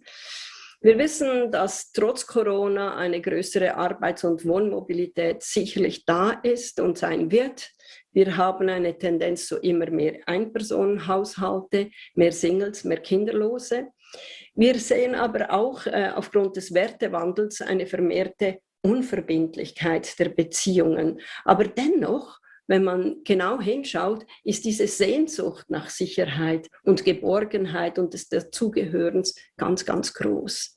Die Familien sind wichtig, ja, aber eben vor diesem Hintergrund muss man sagen, Wahlverwandtschaften gewinnen ungeheuer an Bedeutung und sind mindestens so supportiv wie die leibliche Familie in heutigen Zeiten. Und wenn wir die Generationenbeziehungen auf familialer oder gesellschaftlicher Ebene anschauen, müssen wir sagen, ja, mehrheitlich sind sie gut, aber aufgrund eben dieser Wohnentfernungen und dieser Einschränkungen ist die instrumentelle Unterstützung sicherlich nicht die sein sollte. Also so eine Projektion in die Zukunft, aber ich möchte das nicht einfach jetzt in einem larmoyanten Ton beschließen, sondern sagen, Einsamkeit wird zunehmend zu einem Public Health Thema, also eine Aufgabe für die Gesellschaft. Wir wissen, dass Großbritannien ein Ministerium für Einsamkeit errichtet hat. Man kann darüber schmunzeln. Ich würde es nicht machen, weil ich denke, dass es sich auszahlt schlussendlich, dass Kommunen, Zivilgesellschaft, Unternehmen und auch die Politik vor allem sich der Sache annimmt und sich überlegt, was wollen wir für eine Gesellschaft haben. Und das ist ganz wichtig, dass wir das nicht einfach der Zivilgesellschaft überlassen, sondern auch zu einer gesellschaftlichen Aufgabe machen. Wir müssen für die Thematik noch mehr sensibilisieren, noch mehr informieren, noch mehr enttabuisieren, weil die meisten, die einsam sind, die geben es nicht gerne zu. Man ist doch nicht einsam, das ist wie ein Stigma. Wir müssen oder sollten mehr Möglichkeiten des sozialen Austausches schaffen und es gibt genügend Beispiele. Ich habe Ihnen hier ein paar aufgeschrieben. Es ist wirklich wahnsinnig, was in den letzten Monaten, vor allem seit Corona, wurde dieser Diskurs angetrieben, was da alles unternommen wurde, auch hier in der Schweiz. Und das ist erfreulich, aber es braucht nicht nur auf gesellschaftlicher Ebene Projekte, sondern wir müssen überhaupt ganz generell und grundsätzlich uns überlegen, dass Bildung, das übrigens auch ein Prädiktor, also tiefe Bildung, mangelnde Bildung, ein starker Prädiktor ist für Einsamkeit und dass digitale Bildung vor allem ganz wichtig ist. Das hat die Corona-Krise sehr wohl gezeigt. weil häufig war ja der Zugang zu Wissen ja nur über digitale Medien möglich. Also die heutige Tagung hier ist ein Beweis dafür. Und es gibt wunderschöne Beispiele auch immer mehr von Online-Programme, internetbasierte Selbsthilfeprogramme. Schauen Sie sich da mal um. Es ist eindrücklich, was da in den letzten Jahren alles passiert ist. Zum Beispiel dieses Solus von der Universität Bern, internetbasierte Selbsthilfe zur Reduktion von Einsamkeitsgefühlen. Auch hier, die Corona-Krise hat diese Arbeiten beflügelt. Psychoedukation ist ganz wichtig. Übrigens, die meisten dieser internetbasierten Programme setzen ganz stark auf Psychoedukation, dass die Leute sich eingestehen, dass Einsamkeit keine Schande ist, dass sie Verantwortung für sich übernehmen und Kontakte, Leute einladen und eben vermehrt an diese Angebote, diese tief niederschwelligen Angebote doch auch diese annehmen. Und da können wir natürlich sagen, dass wer nicht will, der findet immer einen Grund, damit er nicht mitmacht. Aber wer etwas will, findet Wege. Und das ist das, was mich jetzt hier interessiert. Und diesen Gedanken möchte ich mit Ihnen teilen. Ja, was sind denn die Wege? Weil wir wollen ja etwas verändern. Und hier greife ich zurück auf einen sehr eindrücklichen Mystiker des Mittelalters, Johannes Tauler, der die Krisen, also jeglicher Art, als ein Nullpunkt bezeichnet hat, aber der Nullpunkt hat eine Gnade. Also der Nullpunkt hat das Potenzial, uns weiterzubringen. Und wörtlich hat er gesagt, ein ordentliches inneres Üben ist notwendig zur Überwindung der Krise. Also dieses in sich gehen, also diese Exerzitien, die Jahrhunderte später von den Jesuiten postuliert wurden bereits im 14. Jahrhundert von Johannes Tauler propagiert. Dieses Innehalten, dieses Bilanzieren und diese Offenheit auch für Neues und sich neu definieren, relativieren, das Problem nicht als unüberwindbar anschauen und vor allem eigene Maßstäbe entwickeln. Merken Sie sich den Johannes Tauler, sehr spannend, man findet im Internet viele seiner Arbeiten. Und so hat er auch mir das Stichwort gegeben, dass das Ganze zu einem persönlichen Wachstum führen kann nach Krisen und dass diese nicht nur Einbildung sind, weil häufig, das war noch lange ein Streit in der Wissenschaft, ist persönliches Wachstum durch die Krise, also die Krise als Chance, die mich weiterbringt, ist das nur Einbildung der Einzelnen, weil man sich sagt, ja, also sie hat ja keine andere Möglichkeit mehr, als zu sagen, dass es gut war. Nein, es ist tatsächlich so, dass es für die meisten, dass die meisten sich eben hierdurch bewusst werden, was für Stärken sie überhaupt hatten durch diese Krise und eine höhere Wertschätzung des Lebens ganz allgemein, der Umgebung, der Freunde auch, der Partner auch bewusst wurden, weil man merkt erst in der Krise, wie angewiesen man ist auf die Hilfe anderer und entwickelt auch eine Empathie. Vorher sind wir häufig auf dem hohen Ross und denken, ja, das passiert mir nicht. Und dann, wenn man dann wirklich im tiefen Loch ist, kann man diese Empathie dann auch besser entwickeln. Neue Möglichkeiten der Lebensgestaltung und der spirituelle Wandel. Ganz viele und nicht nur ältere Menschen sagen, durch dieses Ereignis habe ich erst angefangen, mir Gedanken zu machen, was die existenziellen Fragen auf dieser Welt sind. Es muss nicht religiös sein, kann religiös sein, aber spirituell. Ja, führt uns diese Krise auf sozialer Ebene, auf individueller Ebene zu mehr Wachstum und vielleicht auch zu mehr Resilienz, also psychische Widerstandsfähigkeit. Und hier möchte ich wirklich unterstreichen, dass bei den meisten von uns Resilienz etwas ist, das sich bildet, eben aufgrund dieser extremen Stresserfahrung. Erst dann wird uns bewusst, was für Ressourcen und Stärken in uns sind. Und auch wieder ein mittelalterlicher Poet und Mystiker Francesco Petrarca gesagt hat, Wohlbehagen ermattet den Geist. Also wenn wir in unserem täglichen Trab so dahin gehen, ja, da ist keine Entwicklung oder wenig Entwicklung drin. Hingegen bei Schwierigkeiten kommen wir dazu, unseren Geist zu erziehen und ihn zu kräftigen. Eine böse Frage sei jetzt nun erlaubt, ist dieses persönliche Wachstum eigentlich nachhaltig oder ist das nur so kurzfristig, dass man sagt, es hat mich weitergebracht, aber nachher verfällt man in den täglichen Trab. Diese Forschungsfrage habe ich mit meinem Team auch untersucht und wir haben Spätgeschiedene, also Leute, die nach vielen, vielen Ehejahren geschieden haben wir untersucht, also 1 Jahr, 2 Jahre und so weiter nach der Scheidung und nach 5 Jahren. Also nach der Trennung, weil die Scheidung kommt häufig viel zu spät nachher.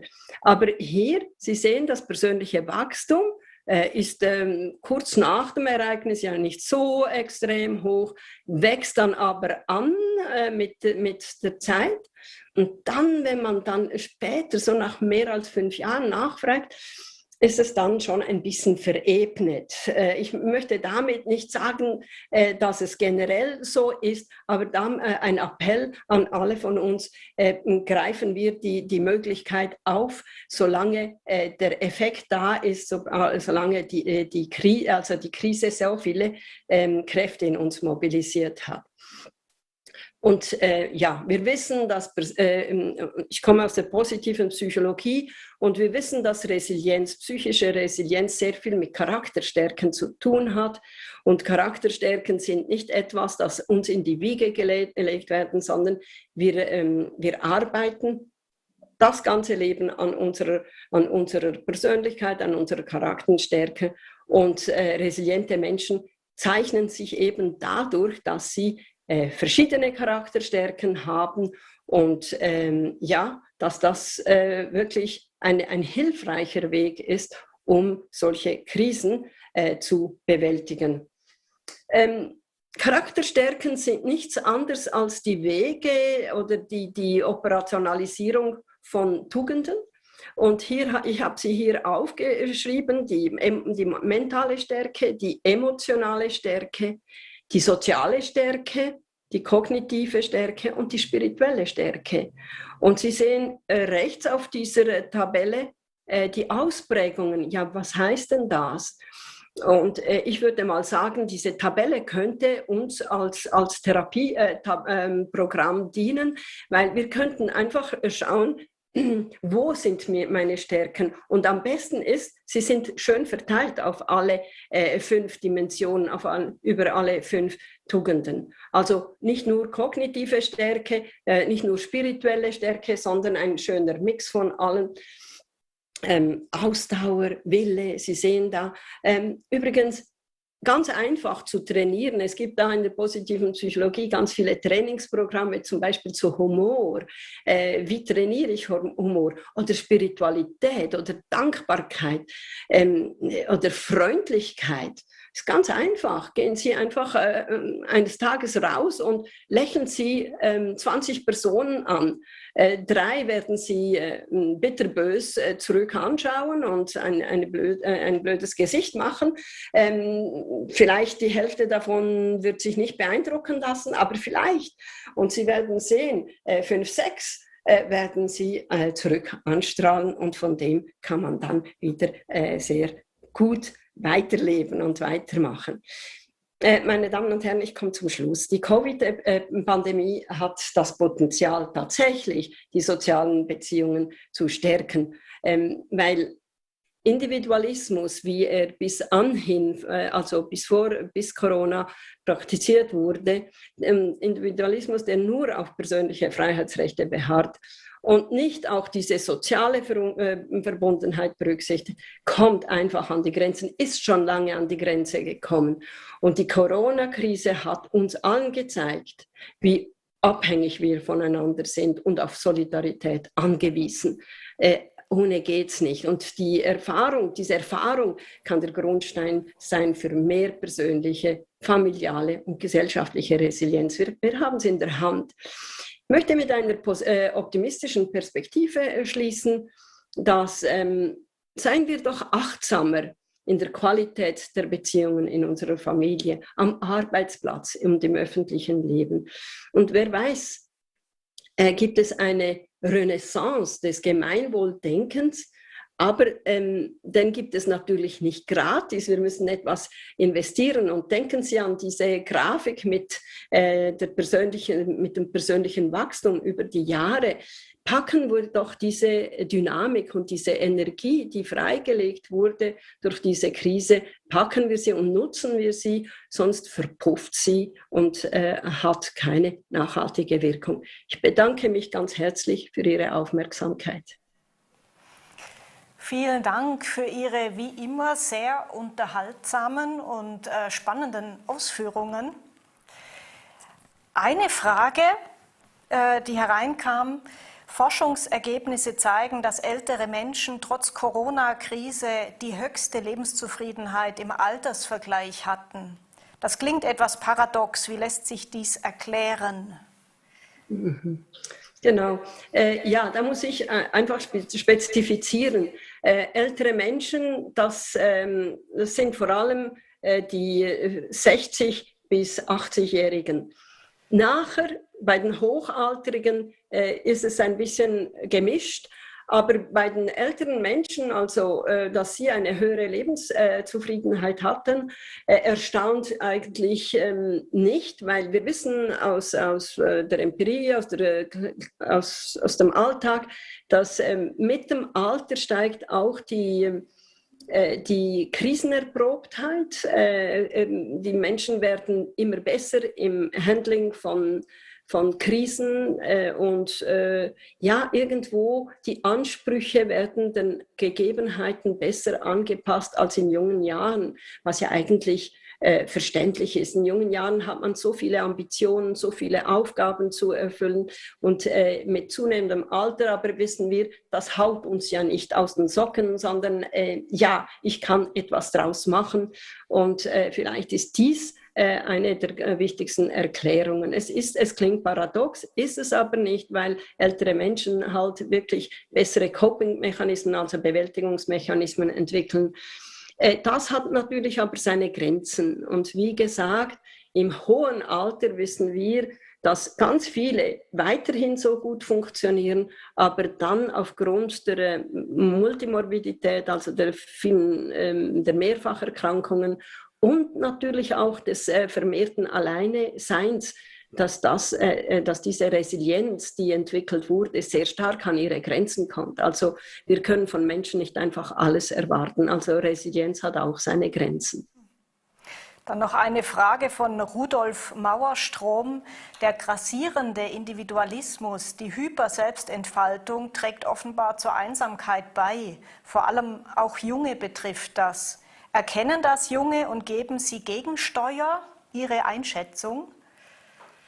Ja, vielen Dank für diese Frage. Ja, viele junge Leute realisieren das auch. Und ich bekomme immer wieder Anfragen, was können wir tun? Weil, schauen Sie, den jungen Leuten wird schon einiges abverlangt. Also die Definition ihrer eigenen Identität, sich verankern in einer Gesellschaft, in der dermaßen vieles unsicher ist. Und sie sind meistens noch nicht in festen Beziehungen. Wir haben es ja gesehen in meinen Ausführungen, dass Partnerschaftskrisen vor allem jüngere Paare betrifft. Sie sind noch nicht gesetzt, sie haben noch nicht die Ressourcen der Älteren. Ich würde sagen, es gibt ja die sozialen Medien und die haben ihren Fluch, aber auch ihren großen Segen. Deshalb habe ich auch auf die digitale Bildung hingewiesen, dass die existenziell ist. Und da sind die jungen Leute uns weit voraus. Aber das genügt nicht. Da ist es auch die Verantwortung von uns älteren Semestern, aber auch der Gesellschaft, dass man diesen Leuten entgegenkommt. Also deshalb dieses Jugendbashing, das da gemacht wurde und immer noch gemacht wird, ja, die Jungen sind schuld daran, dass eben so viele Ansteckungen gemacht werden. Mit Schuldzuschreibungen kommen wir nicht weiter. Wir sollten vielleicht eher verstehen, weshalb möchten diese Leute zusammenkommen. Übrigens, es sind ja nicht die jungen Leute, die Corona kritisch sind oder kritisch sind gegenüber den Maßnahmen. Das geht über alle Altersgruppen. Es gibt junge Leute, die auch sehr vorsichtig sind. Aber ich würde meinen, viele junge Leute formieren sich im Internet, das weiß ich. Da habe ich auch Hand geboten. Ja, das ist, wir müssen da Begegnungsmöglichkeiten geben. Deshalb haben auch die Universitäten einfach gesagt, nein, also die jungen Leute müssen wieder Präsenzunterricht erhalten, weil ich meine, sie sind ja verloren. Wie soll sich eine Person, eine junge Studentin, ein junger Student als angehende Medizinerin, als angehender Psychologe im Homeoffice da eine Identität entwickeln. Also deshalb haben die Universitäten auch gesagt, Präsenzunterricht ist existenziell. Also es wird einiges gemacht, wir könnten noch mehr tun und zusammentun, aber bitte nicht nur die Zivilgesellschaft damit beauftragen, sondern es ist auch politisch mitzutragen.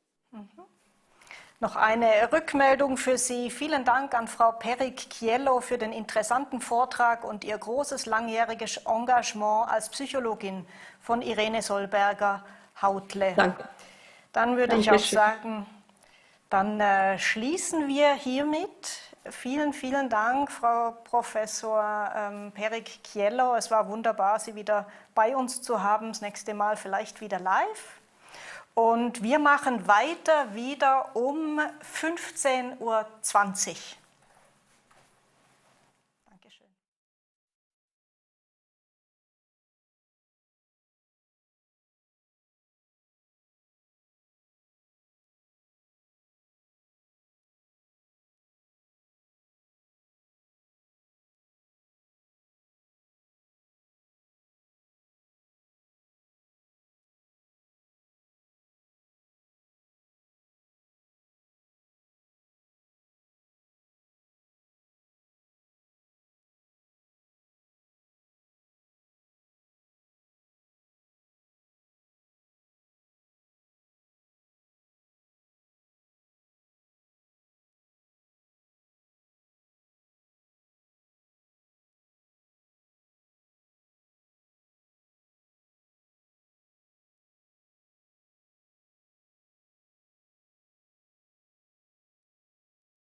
Ja, willkommen zurück aus der Pause. Ich hoffe, Sie haben sich ein bisschen entspannen können.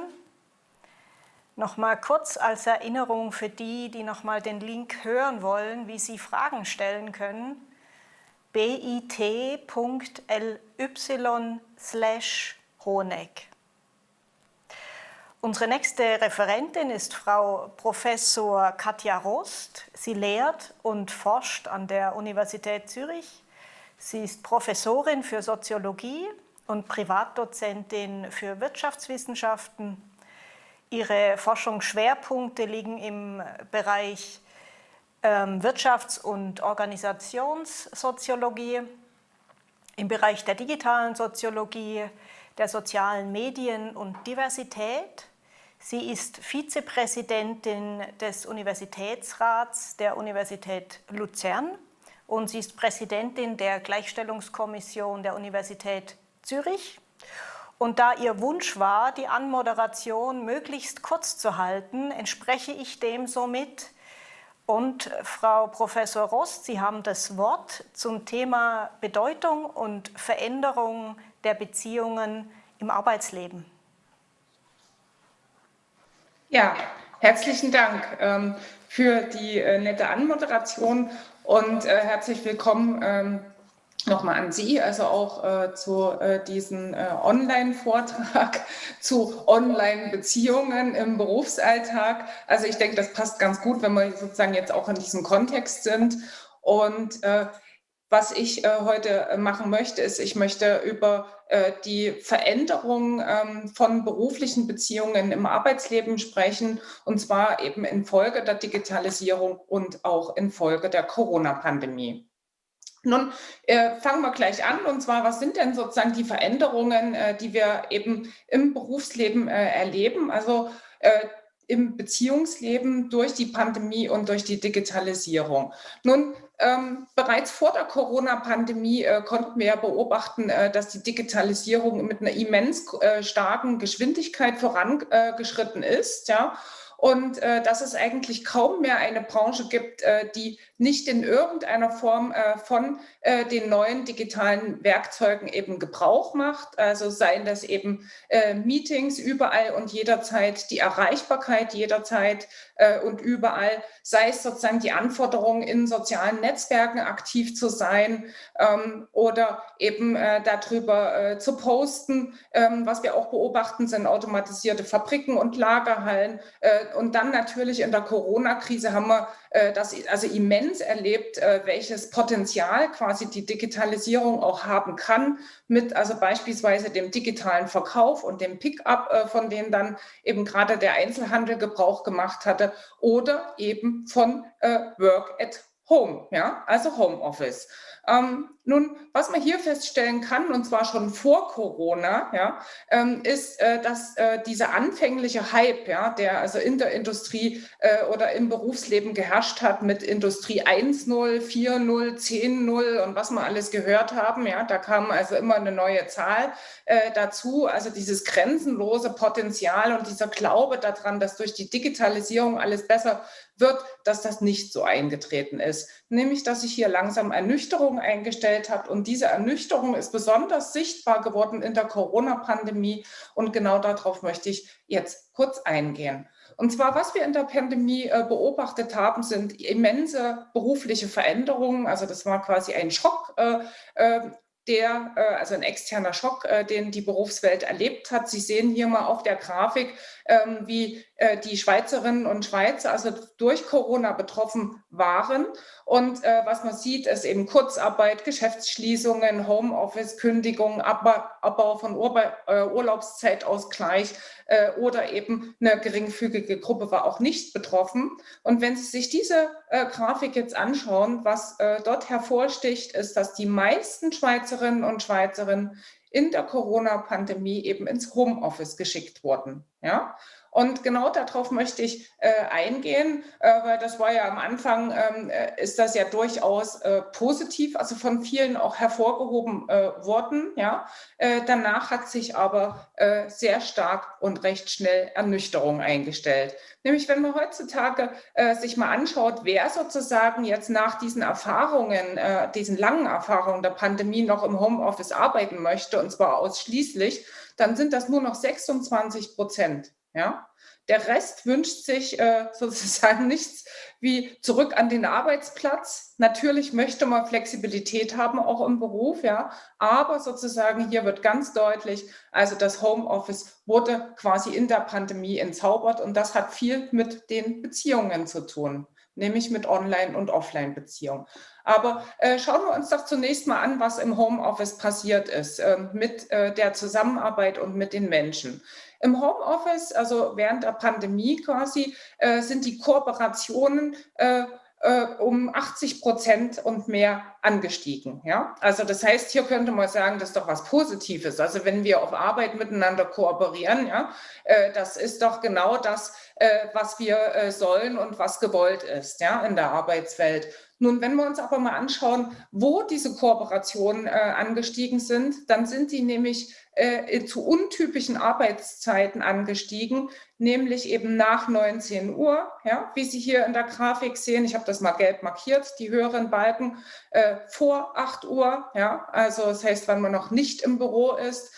Und wo sie gesunken sind, ist genau zur Mittagszeit, also dort, wo wir nämlich sonst zusammen beispielsweise Business Lunchs haben und nett eben miteinander plaudernd auch mögliche Kooperationen eben besprechen. Dort ist sie gesunken, weil jeder alleine saß zu Hause und gegessen hat. Ja? Also das heißt hier ganz typisch, Entgrenzung von Arbeit ist gestiegen durch eben Homeoffice. Ja?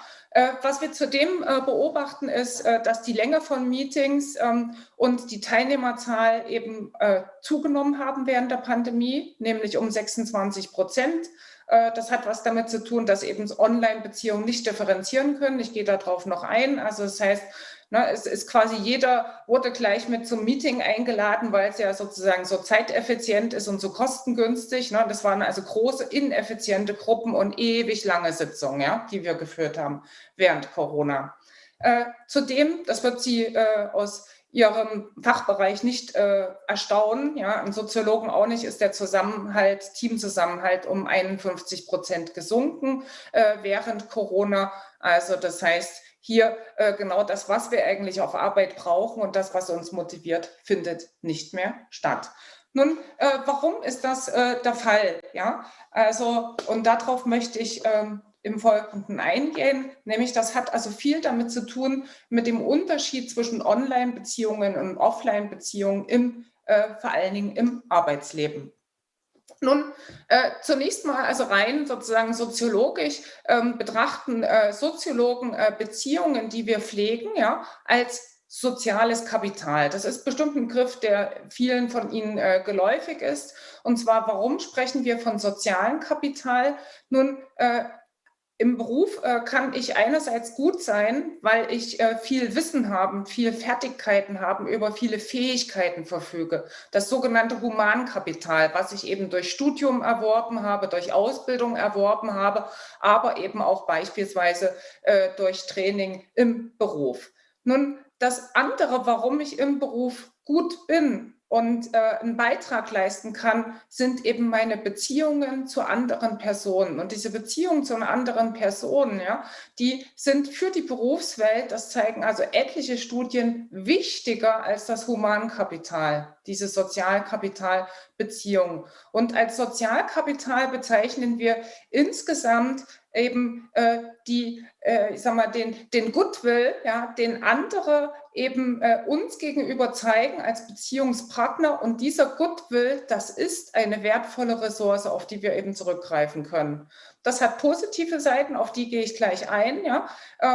Es hat natürlich auch negative Seiten, soziale Beziehungen, nämlich wenn Sie zu viele soziale Beziehungen haben, ja, dann ist das extrem zeitaufwendig, weil deswegen sprechen wir von sozialem Kapital. Ja, soziales Kapital muss immer wieder gepflegt werden. Wenn Beziehungen nicht gepflegt werden, dann sind sie wertlos. Das ist übrigens auch der Grund, warum beispielsweise auch bestehende Teams während der Corona-Pandemie eben gelitten haben, weil sozusagen Beziehungen nicht gepflegt wurden.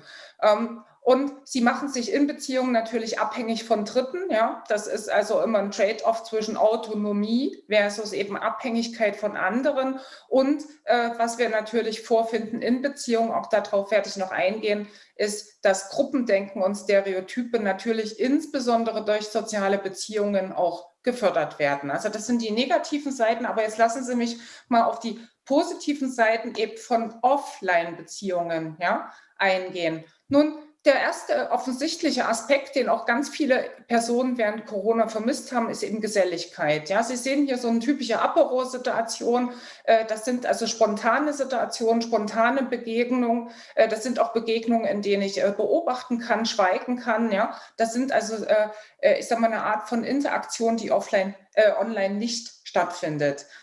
Zudem, was also wichtig ist, auch im Berufskontext gerade, ist, dass soziale Beziehungen Vertrauen vermitteln. Das heißt also, wenn ich sozusagen Probleme habe, wenn ich Hilfe benötige, an wen wende ich mich?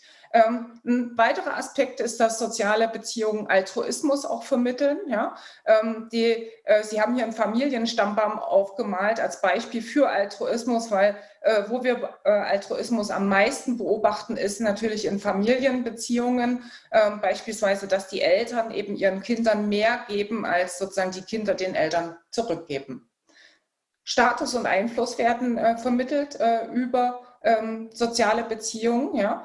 Sie sehen also hier so eine Statushierarchie in der Gesellschaft aufgemalt, beziehungsweise eben das Bild vermittelt, also auch einen gewissen Komfort oder Status. Und dieser Status und Einfluss, den soziale Beziehungen vermitteln, der benötigt sozialen Kontext. Ja. Und ich werde darauf gleich noch eingehen, nämlich Online-Beziehungen sind eben kontextlos und können deswegen Status und Einfluss eben nicht so vermitteln und damit einhergehen natürlich auch soziale Normen, die dadurch nicht zum Einsatz kommen, wie eben beispielsweise Respekt oder eben gewisse, ich sag mal, Über- oder Unterordnungsverhältnisse in Organisationen. Die Professionszugehörigkeit ist sehr, sehr stark von sozialen Beziehungen abhängig. Nämlich, wenn wir einem Beruf angehören, ja, dann ist es ja nicht nur unsere Ausbildung, die uns quasi zu dem macht, was wir sind, sondern eben gerade soziale Beziehungen. Das heißt, wie kleidet man sich in einem Beruf? Welche sozialen Normen gelten in einem Beruf? Und das sozusagen erlernen wir über soziale Beziehungen, über Beobachtung. Ja? Auch soziale Milieus, die wir vorfinden in der Bevölkerung, also werden durch soziale Beziehungen vermittelt. Also was Sie hier vorfinden, ist so eine typische Milieu-Einordnung, die wir in der Soziologie verwenden. Also auf der Y-Achse haben Sie das sozioökonomische Niveau einer Person, also inklusive Bildung, Einkommen. Und auf der X-Achse sehen Sie also, inwiefern gewisse Wertvorstellungen, traditionelle oder moderne Wertvorstellungen eben vorherrschen. Und was wir dort vorfinden, dann sind quasi Cluster in der Lebenswelt, wo sich Personen, also bestimmten Milieus eben zuordnen und dann unter dem Motto gleich und gleich gesellt sich gern eben auch in diesen Milieus bestimmten Berufsgattungen angehören, bestimmte Hobbys verfolgen. Also das heißt, sich sozusagen die Gesellschaft differenziert. Ja? Und mit dem im Hinterkopf jetzt, was sozusagen Sozialkapital ist, ja, also vor allem in Offline-Beziehungen kann man sich jetzt fragen, was ist denn in Online-Beziehungen anders, ja?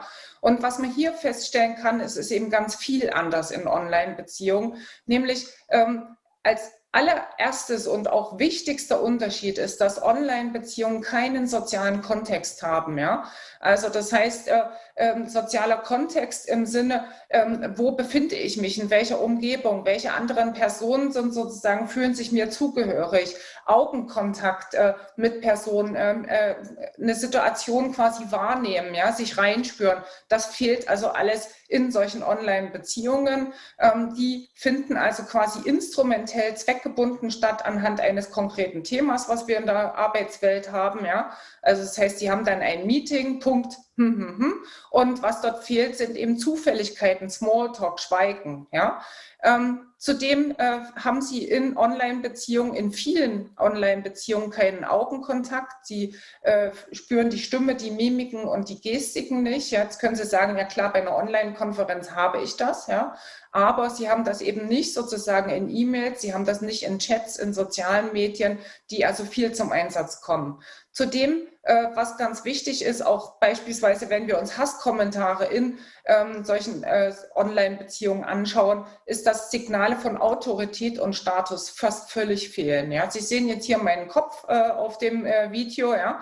Sie sehen nicht sozusagen, wie ich mich bewege, wie ich laufe, wie ich sozusagen als Gesamterscheinung wirke. Und das betrifft sozusagen unsere kompletten eben Online-Beziehungen, und das ist sozusagen natürlich für den Menschen ein Problem, weil er dann anders auf Menschen zugeht. Zudem fehlen unmittelbare Verhaltensreaktionen des Gegenübers. Ja? Also das heißt, Sie können also online, schreiben Sie eine E-Mail, ja, und dann machen Sie das E-Mail-Programm zu und wissen gar nicht, wie die Person darauf reagiert, oder die Person reagiert sozusagen auf die E-Mail, aber schreibt nicht zurück, und Sie werden sozusagen nie sehen, ob die Person erschüttert war oder sich gefreut hat. Also das heißt, hier ist das sozusagen kontextlos. Im Übrigen ein schönes Beispiel ist jetzt, ich trage hier vor, ich sehe zum Beispiel nicht, ob Sie gähnen, ich sehe auch nicht, ob Sie zwischendurch auf Ihrem Smartphone schauen. Also das heißt, ich kann überhaupt nicht einschätzen, ist das jetzt interessant, was ich mache, ist es nicht interessant. In einem Offline-Kontext könnte ich darauf reagieren und zum Beispiel meine Vortragsart ändern. Ja? Und das ist eben online nicht möglich. Zudem, was Sie haben, ist, dass die meisten Beziehungen, die wir online knüpfen, schwache Beziehungen sind. Das ist ein Begriff aus der Netzwerkforschung. Es gibt starke oder schwache Beziehungen. Schwache Beziehungen sind Beziehungen, die also wirklich zweckgebunden eben sind, die keine große Emotionalität haben, wo ich mich nicht häufig treffe, wo also auch die Kontaktintensität eben sehr niedrig ist. Zudem vermitteln Online-Beziehungen auch falsche Vorstellungen, wer und wie eine Person ist. Ja? Also das heißt, man ist dann völlig überrascht, wenn man zum Beispiel jemanden mal offline trifft. Ja? Und eben Personen können also auch gut unerkannt bleiben, gerade in Chats kann man das also auch anonym beispielsweise eben kommentieren.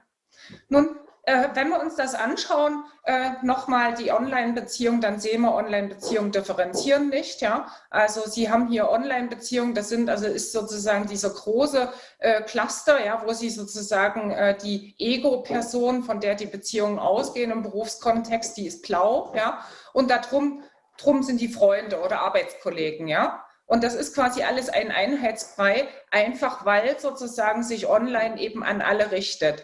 Nehmen Sie zum Beispiel LinkedIn mit 500 plus Kontakten, ja, das sind also alles Ihre Freunde, sind es natürlich nicht. Ja, nämlich offline sieht die Welt anders aus. Dort haben Sie also gewisse Cluster. Sie haben zum Beispiel eben Ihre Arbeitskollegen, Sie haben Ihre Familie, Sie haben Freunde, die Sie während des Studiums kennengelernt haben. Sie haben Ihre alten Klassenkameraden und Sie sind der Mittelpunkt in diesen Netzwerken, und diese Netzwerke haben also häufig nur selten etwas miteinander zu tun. Also das heißt, wir haben hier eine sehr, sehr viel stärkere Differenzierung in sozialen Beziehungen offline, die online so nicht stattfinden kann. Und das hat Konsequenzen, nämlich dramatische. Also eben auf die Art, wie Beziehungen funktionieren, nicht zuletzt dann auch im Arbeitsleben. Nämlich, das Erste ist, dass soziale Normen eben nicht in Online-Beziehungen so funktionieren wie in Offline-Beziehungen. Das gilt insbesondere für sogenannte konditionale Kooperationsnormen. Eine konditionale Kooperationsnorm ist eine Norm, die sagt, ich helfe dir, wenn du mir hilfst. Also tit for tat. Ja? Und solche konditionalen Kooperationsnormen sind auf der Arbeit ja extrem wichtig, weil ohne konditionale Kooperation können Sie kein Teamprodukt eben bekommen. Ja? Und diese konditionalen Kooperationsnormen, das sehen Sie auf der Grafik, die funktionieren nur, wenn Sanktionen stattfinden.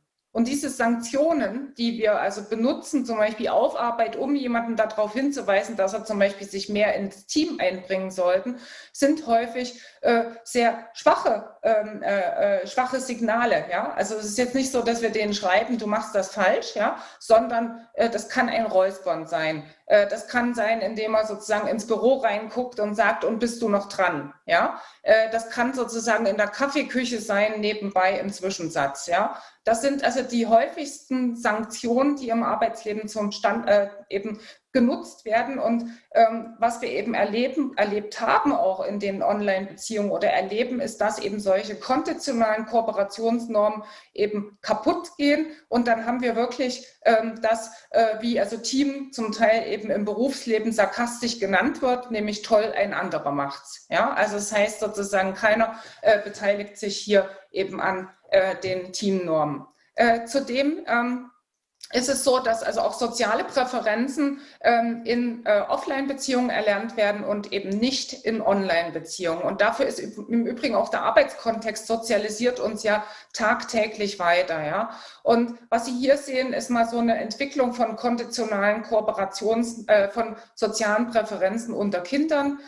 Sie sehen also, das sind 3- bis 8-jährige Kinder, die hier untersucht wurden. Und was man dort also typischerweise macht, ist, dass so Spiele gespielt werden mit den Kindern, ja. Was sind das für Spiele? Da geht es um Gummibärchen meistens, also irgendwas, was die Kinder anspricht oder Marshmallows, ja. Und sie haben also hier verschiedene Arten von Spielen, die immer eine Option 1 haben. Das ist die quasi prosoziale Präferenz und die Option 2, das ist die egoistische Präferenz. Sie sehen, beim prosozialen Spiel zum Beispiel geht es nur darum, also Option 1 kann sich das Kind entscheiden, es bekommt selbst eine Gummibärchenpackung und das andere Kind auch, mit dem es spielt. Oder sozusagen Option 2, nur ich bekomme eine Gummibärchenpackung und das andere Kind nicht. Sie sehen also hier, der Unterschied ist, dass also zwar die Person selber sozusagen der Output derselbe bleibt, aber sozusagen sich für den anderen, für den Interaktionspartner was verändert, ja, indem das andere Kind dann auch Gummibärchen kriegt. Dann gibt es das sogenannte Neidspiel, auch sehr typisch für Kinder, ne, dass man anderen sozusagen nicht mehr gönnt, als man selber hat. Ja. Sie sehen also, entweder beide Kinder bekommen jede eine Gummibärchenpackung oder das andere Kind bekommt sogar noch eine mehr. Ja. Und dann das typische Spiel, was wir also auch mit Kindern häufig spielen, ist das Teilungsspiel. Ne? Also jeder von Ihnen, der Kinder hat, weiß das. Ne? Das ist also immer ein Problem, unter Kindern zu teilen. Also entweder beide Kinder bekommen dasselbe, nämlich eine Gummibärchenpackung, oder sozusagen das Kind, was sich entscheiden muss, nimmt sozusagen alle Gummibärchen für sich. Und das sind sozusagen prosoziale Präferenzen, die auch im Berufsalltag wichtig sind. Und was man eben hier auf der Grafik sieht, sehr deutlich, ist sozusagen, dass das im Alter ansteigt.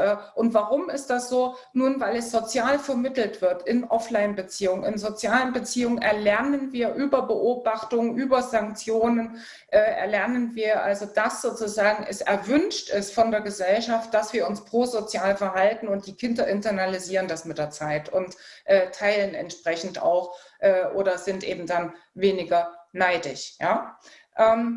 Nun, ein weiterer Punkt ist, dass Offline-Beziehungen eben Einfluss und Ansehen verschaffen. Sie sehen hier so ein typisches Diagramm aus der Sozialkapitalforschung, wie wir Status erwerben, beispielsweise im Berufsleben. Ja? Und was Sie also hier sehen, ist, dass 2 Variablen wesentlich sind oder 3 Variablen wesentlich sind für unseren Status, den wir dann im Beruf haben, also ob uns andere achten, ob andere zu uns aufschauen, wie stark sozusagen unser Einfluss ist, ja, nämlich unser anfänglicher Status, ja, also das heißt, wo kommen wir her, dann die Bildung, die wir haben, und das Wichtigste sind die Netzwerkressourcen, nämlich die Offline-Beziehungen, die wir pflegen, ja, und das sozusagen kann in Online-Beziehungen nicht vermittelt werden. Zudem, was nicht vermittelt werden kann, ist motivierender Wettbewerb. Sie sehen hier ein Bild, wie also Kinder um die Wette rennen. Ja? Das ist, für Kinder ist es extrem wichtig, eben andere zu beobachten und häufig ist das für die Kinder auch sehr motivierend und sie möchten besser werden, es sei denn, sie sind die Schlechtesten und da hat der Mensch ja Strategien, indem er dann sich andere Bereiche raussucht, ne? Also das heißt, den Wettbewerb quasi verschiebt, ja, aber sozusagen, das ist im Berufsleben extrem wichtig, eben hier der soziale Vergleich, der in Online-Beziehungen fehlt. Und als letztes noch, was in Online-Beziehungen fehlt, ist eben Kreativität, Innovation, Zugang zu neuem Wissen. Ja? Was Sie hier sehen, ist eine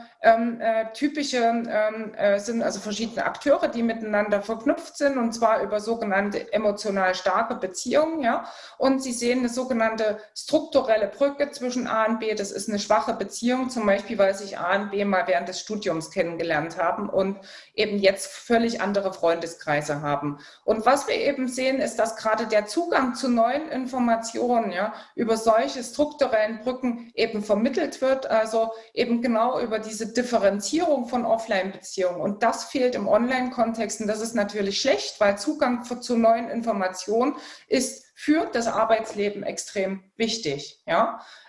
Was dazu gehört auch ist, dass Kontrollvorteile vermittelt werden über Offline-Beziehungen. Sie sehen hier mal den Robert, ja, der ist ein sogenanntes strukturelles Loch, so nennen wir das in der Soziologie. Nämlich was der Robert macht, ist, dass der sozusagen verschiedene Klicken miteinander verbindet, zu dem sonst keiner Kontakt hat. Das heißt, er befindet sich selber sozusagen an einer Position, in dem er sozusagen gut sozusagen Informationen gegeneinander ausspielen kann. Das klingt jetzt ein bisschen fies, aber in der Realität ist es häufig so, dass beispielsweise Manager Konsenslösungen vermitteln müssen. Und genau so eine strukturelle Lücke ist eben dann, oder so ein strukturelles Loch ist wichtig, um Konsenslösungen in Unternehmen zu finden. Und das können Sie also nur offline und nicht online.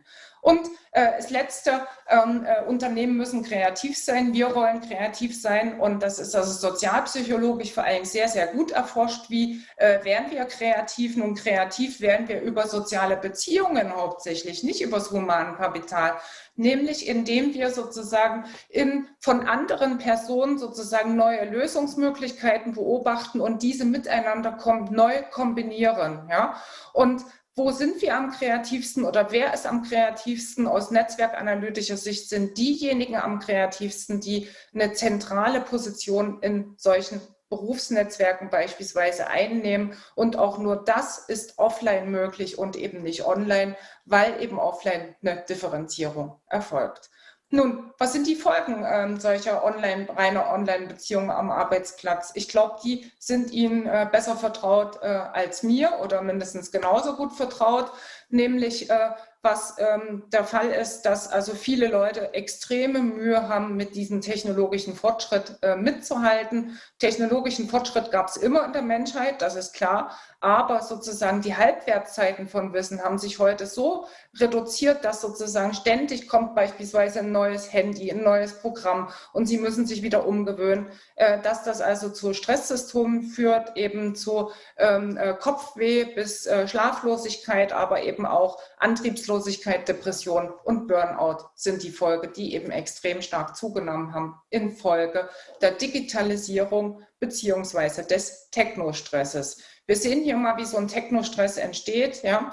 Das sind Durchschnittszahlen, also durchschnittlich erhält also eine Schweizerin oder Schweizer 107 Textnachrichten in Gruppen- und Einzelchats pro Tag und versendet davon 38. Ja? 3 von 5 Personen antworten in WhatsApp in 60 Sekunden. Ja? Das hat auch was damit zu tun, dass sie das schlecht ungelesen markieren können. Ja?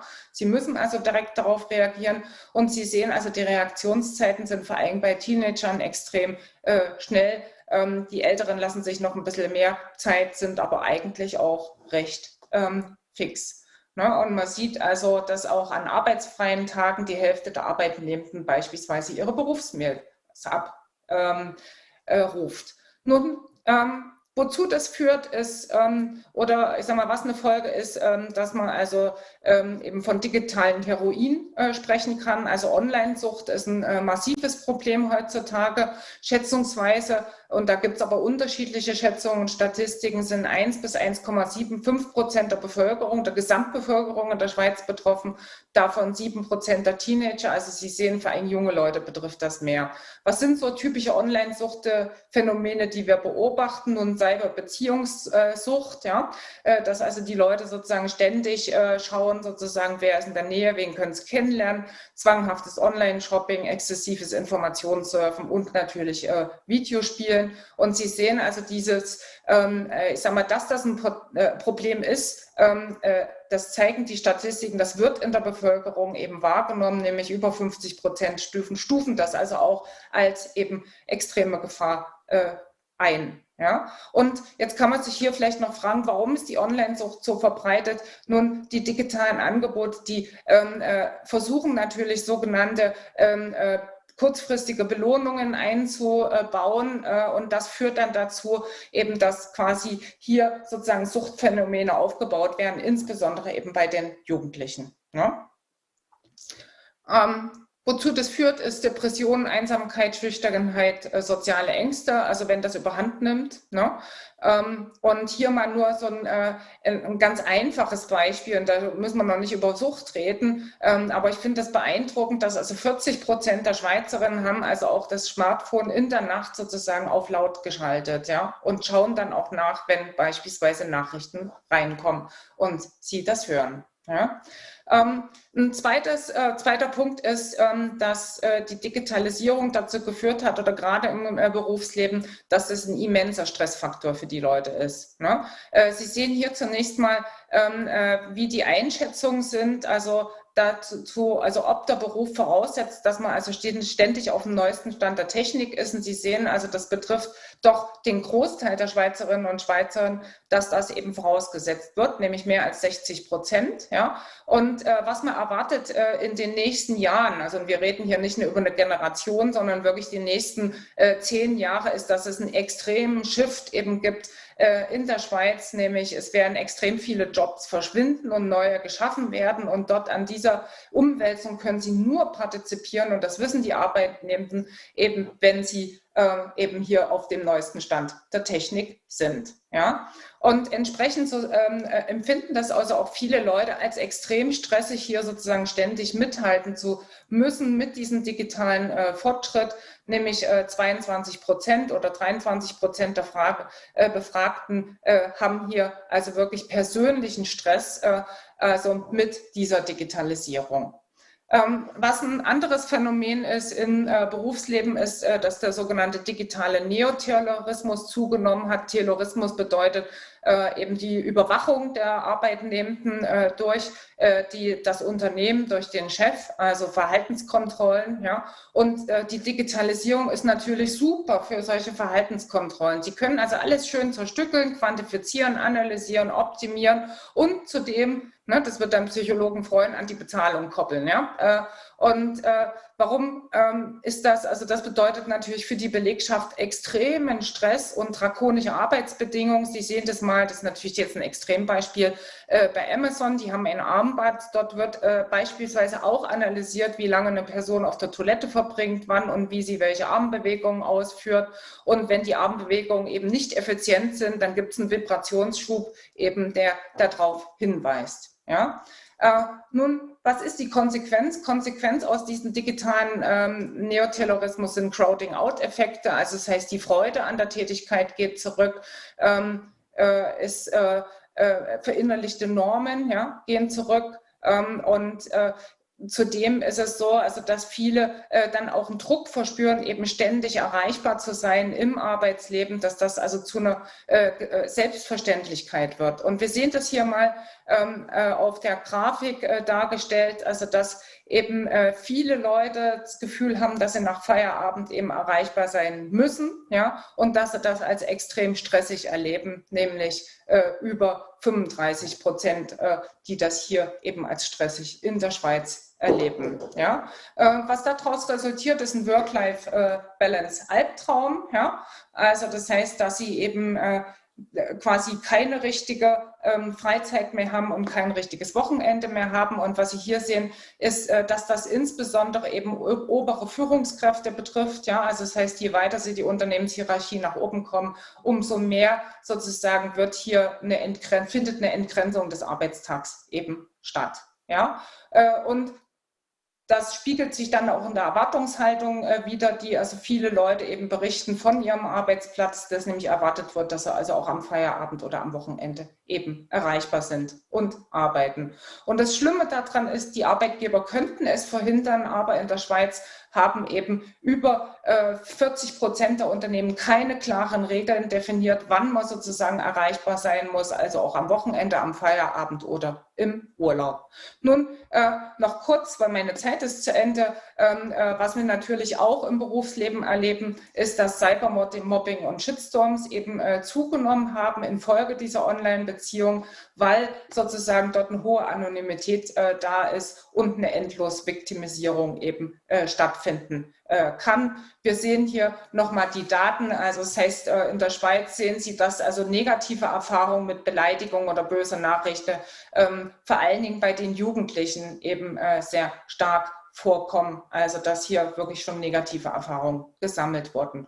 Und fürs Berufsleben sozusagen noch als letztes wichtig, Online-Beziehungen führen zu Fake News und Echokammern und Polarisierung, also das, was wir in der Psychologie als Stereotype, als Gruppendenken eben bezeichnen. Warum ist das so? Nun, die Algorithmen und die soziale Selektivität führen eben dazu, dass man quasi nur noch sich in seiner eigenen Meinung bewegt, ja, und andere Meinungen gar nicht mehr mitbekommt. Das betrifft natürlich auch sozusagen den Berufsalltag. Und Sie sehen also hier mal so ein typisches Netzwerk. Ja?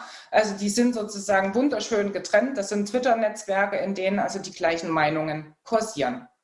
Und damit bin ich am Ende meines Vortrags. Und als Fazit wirklich kann man festhalten, dass Beziehungen eben am Arbeitsplatz auch offline gepflegt werden müssen. Das heißt nicht, dass sozusagen alles offline sein muss. Ja? Aber was wir eben gesehen haben, ist, dass Online-Strukturen können ergänzen, aber sie können sozusagen Offline-Beziehungen nicht ersetzen. Herzlichen Dank für Ihre Aufmerksamkeit. Vielen Dank, Frau Professor Rost, für diese spannenden Ausführungen. Ich gehe direkt in die Fragerunde. Dieter Meyerhans würde gerne wissen, gegen die Digitalisierung, 360-Grad-Feedback etc. kann man sich in den meisten Unternehmen nicht wehren.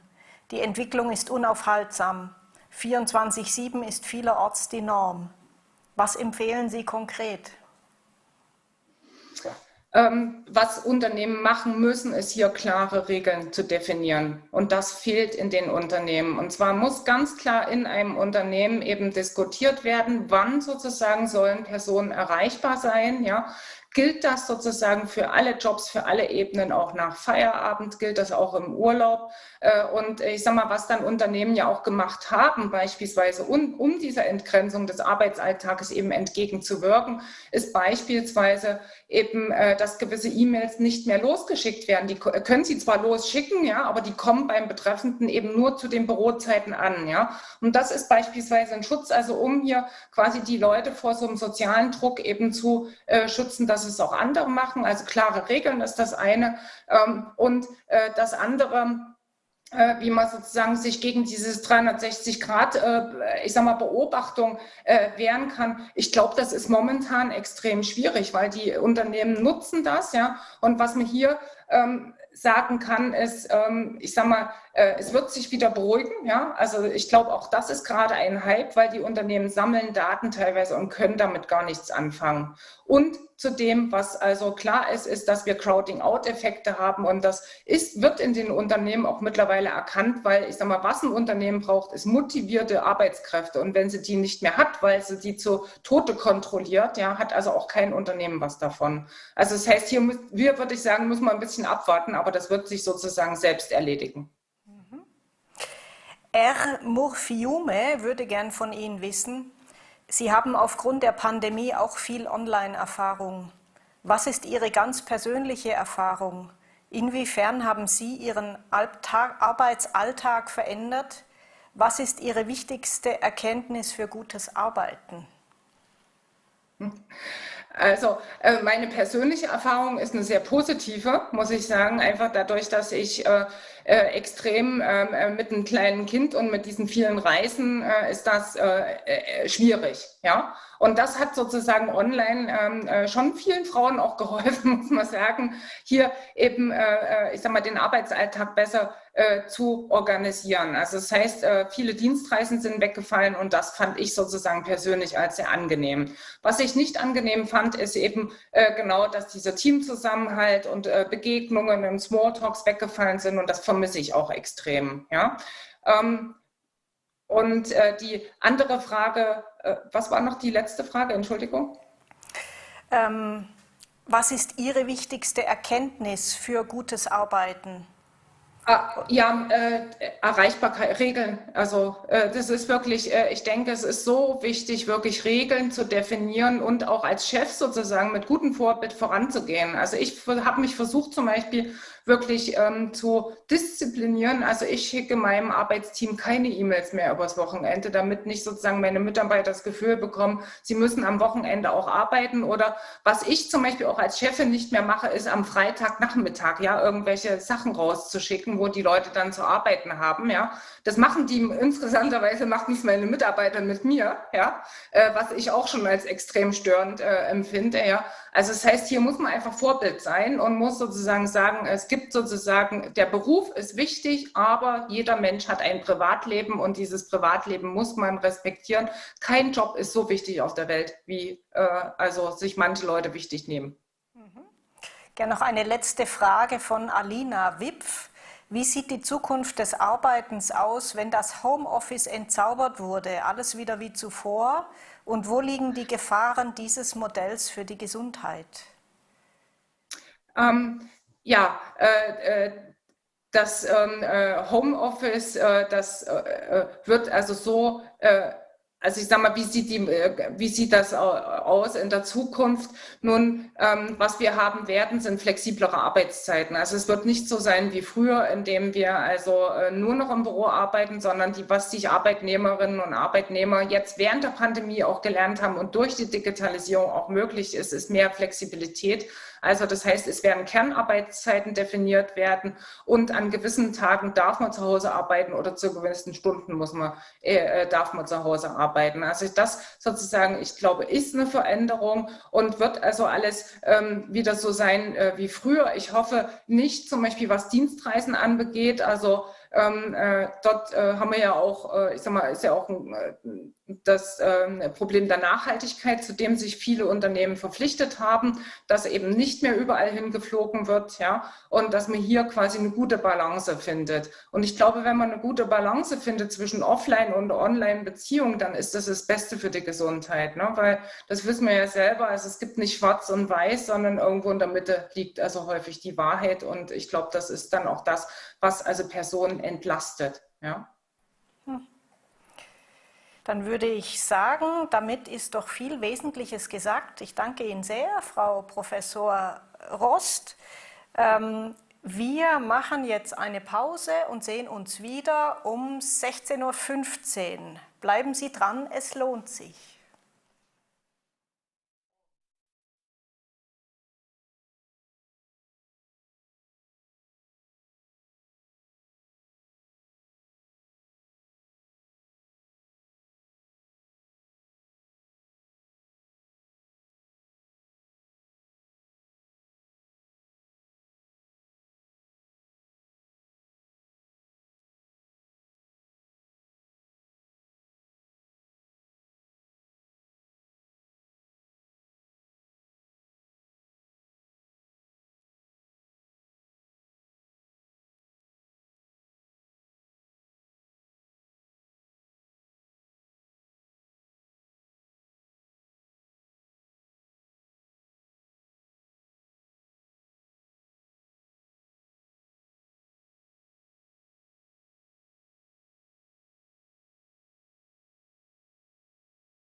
Willkommen zurück. Es ist mir jetzt eine besondere Freude, unseren letzten Referenten hier live im Studio begrüßen zu dürfen.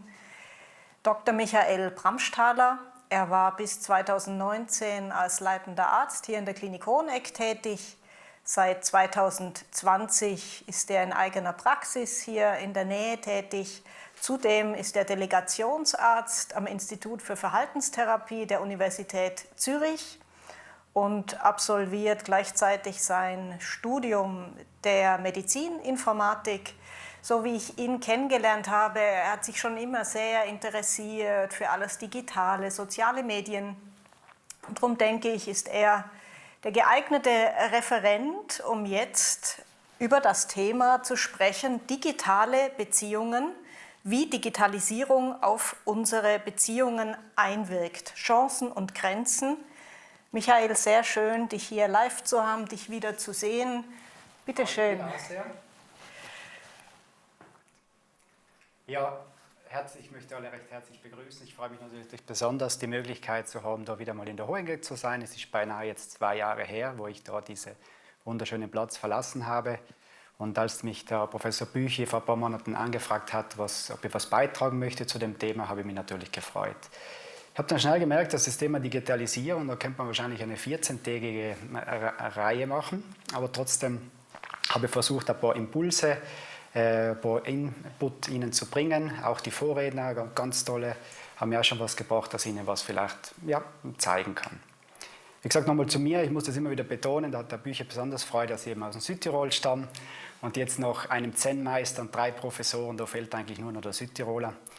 Deshalb, wie gesagt, bin ich ein bisschen zu meinem Background. Ich habe in Innsbruck Medizin studiert, dort habe ich meine erste Arbeitsstelle gehabt in Hall in Tirol auf der psychiatrischen Klinik und bin dann in die Schweiz gewechselt 2010, habe lange im Sanatorium Kilchberg gearbeitet in verschiedenen Funktionen und war dann 3 Jahre hier tätig, auch in der Hoheneck als leitender Arzt, eben Schwerpunkt Burnout und Belastungskrisen. Ich durfte hier ein paar ganz interessante Projekte machen, betreuen, wie gesagt, auch das digitale Wohlbefinden, analoges Heilen, Selbststeuerungsgruppenangebot für Menschen mit Süchten, vielleicht auch Süchte, was nicht stoffgebunden sind, wie die sogenannte Internetsucht, und habe immer schon eine gewisse Affinität zu digitalen Medien, digitalen Technologien gehabt. Ich bin, wie gesagt, nur analog geboren, 1979, und bin mit dem analogen Telefon in die ganze Sache so richtig reingewachsen. Ja, eben aktuell nochmal die Praxis hier, hat die liebe Katrin schon gesagt, Karin, dass ich eben da in der eigenen Praxis bin und ein Delegationsarzt. Das Masterstudium, das hätte ich wahrscheinlich schon letztes Jahr abschließen können, aber mit ganzem Stolz bin ich auch noch Vater von 2 Kindern, die mich mit großer Freude jeden Tag beglücken, und habe eine ganz tolle Frau. Die Situation vor der Pandemie. Was hat mich zu dem Thema Digitalisierung interessiert? Es war damals eine Projektgruppe hier in der Hoheneck, wo wir vor allem die gesamte Internetnutzung insgesamt, Sie sehen es in der Schweiz, Jahr für Jahr, die Zahl der Offliner, die nimmt eigentlich ab. Am Bundesamt für Statistik sehen Sie sehr schön durch alle Altersgruppen durch, ist eigentlich die Internetnutzung überall am Steigen. Eben in den jüngeren Altersgruppen sprechen wir da eigentlich vor die 100%. Vor allem die Nutzung mobiler Geräte also im nationalen Vergleich ist die Schweiz auch an einer guten Stelle. Wie gesagt, ist eigentlich aus der ganzen Alltag nicht mehr wegzudenken. Die James-Studie hier von der Zürcher Hochschule für angewandte Wissenschaften finde ich auch noch spannend. Was machen so die Jugend? Wie gesagt, Aktivitäten und Medien, eben die Handynutzung, Internetnutzung und Musik hören. Die 3 Hauptpunkte, wo es eigentlich wahrscheinlich alle damit zu tun haben, dass eben ein Gerät verwendet wird. Soziale Netzwerke nutzen an 4. Stelle. Man sieht ja auch so, was ist so im Haushalt, finde ich auch so spannend. Was sind die Abos heutzutage? Jeder hat mindestens ein Film- oder Serien-Streaming-Abo. Die Tageszeitung ist auch noch gut, aber wie gesagt, das andere übernimmt so langsam, wo man eben in der Bevölkerung sieht. Was machen die Menschen so, vor allem die Jugendlichen eben? Sie nutzen soziale Netzwerke. Da komme ich später noch dazu. Sie nutzen Videoportale, auch ein ganz wichtiger Bereich. Suchmaschinen nutzen, Informationsbeschaffung. Das sind Punkte, da kommen wir später noch dazu. Ein bisschen reißerisch, es ist ja schon spät, ich bin der letzte Redner, da müssen wir die Leute ein bisschen jetzt aktivieren. Sind das neue Gefahren? Wir alle kennen vor allem die verschiedensten Artikel in Zeitungen, Online-Medien, das gehackte Gehirn. Da wurden wir immer wieder begleitet, auch noch vor der Pandemie, wo man von Sucht gesprochen hat, dass es eine Krankheit anerkannt ist, wie viele Menschen handysüchtig sind. Das hat uns beschäftigt, oder? Dass sogar das Handy niederzulegen uns länger leben lassen möge. All das sind Sachen, mit denen wurden wir konfrontiert. Dann, wie gesagt, zu der Internetnutzung haben wir bei den Vorrednern schon ganz ein paar tolle Angaben bekommen. 8 von 10 Schweizern sind Heavy-User. Oder? Dass man wirklich so am Morgen schon in den ersten paar Minuten, die meisten von uns werden ja von ihrem Handy geweckt, oder? Schon einen ersten Blick aufs Handy machen, beziehungsweise in der Nacht, wenn sie kurz erwachen, auftauschen. Ist diese Smartphone-Sucht real? Oder? Haben wir heute auch schon von den Vorrednern ein paar Inputs bekommen. Eben die Nutzer, die checken das Gerät häufig am Tag. Auch während sie Gespräche haben mit der Familie, mit Freunden, mit Arbeitskollegen, was natürlich auch die Konversation schlechter macht. Wie gesagt, 80% kontrollieren ihr Gerät schon in der ersten Stunde. All das sind Daten, wie gesagt, wo sich zeigen die letzten Jahre und eben viele Menschen, deswegen hat mich dieses Thema interessiert immer, weil man doch, das Wort habe ich vorhin auch von der Professor Rostergut, von dieser Technostress, das ist auch in die Gespräche mit den Patienten hier, wo wir die Aufnahmegespräche gemacht haben in der Hoheneck, auch immer mehr zur Sprache gekommen. Viele gaben an, so ähnlich wie beim Rauchen, den Konsum eigentlich verringern zu wollen.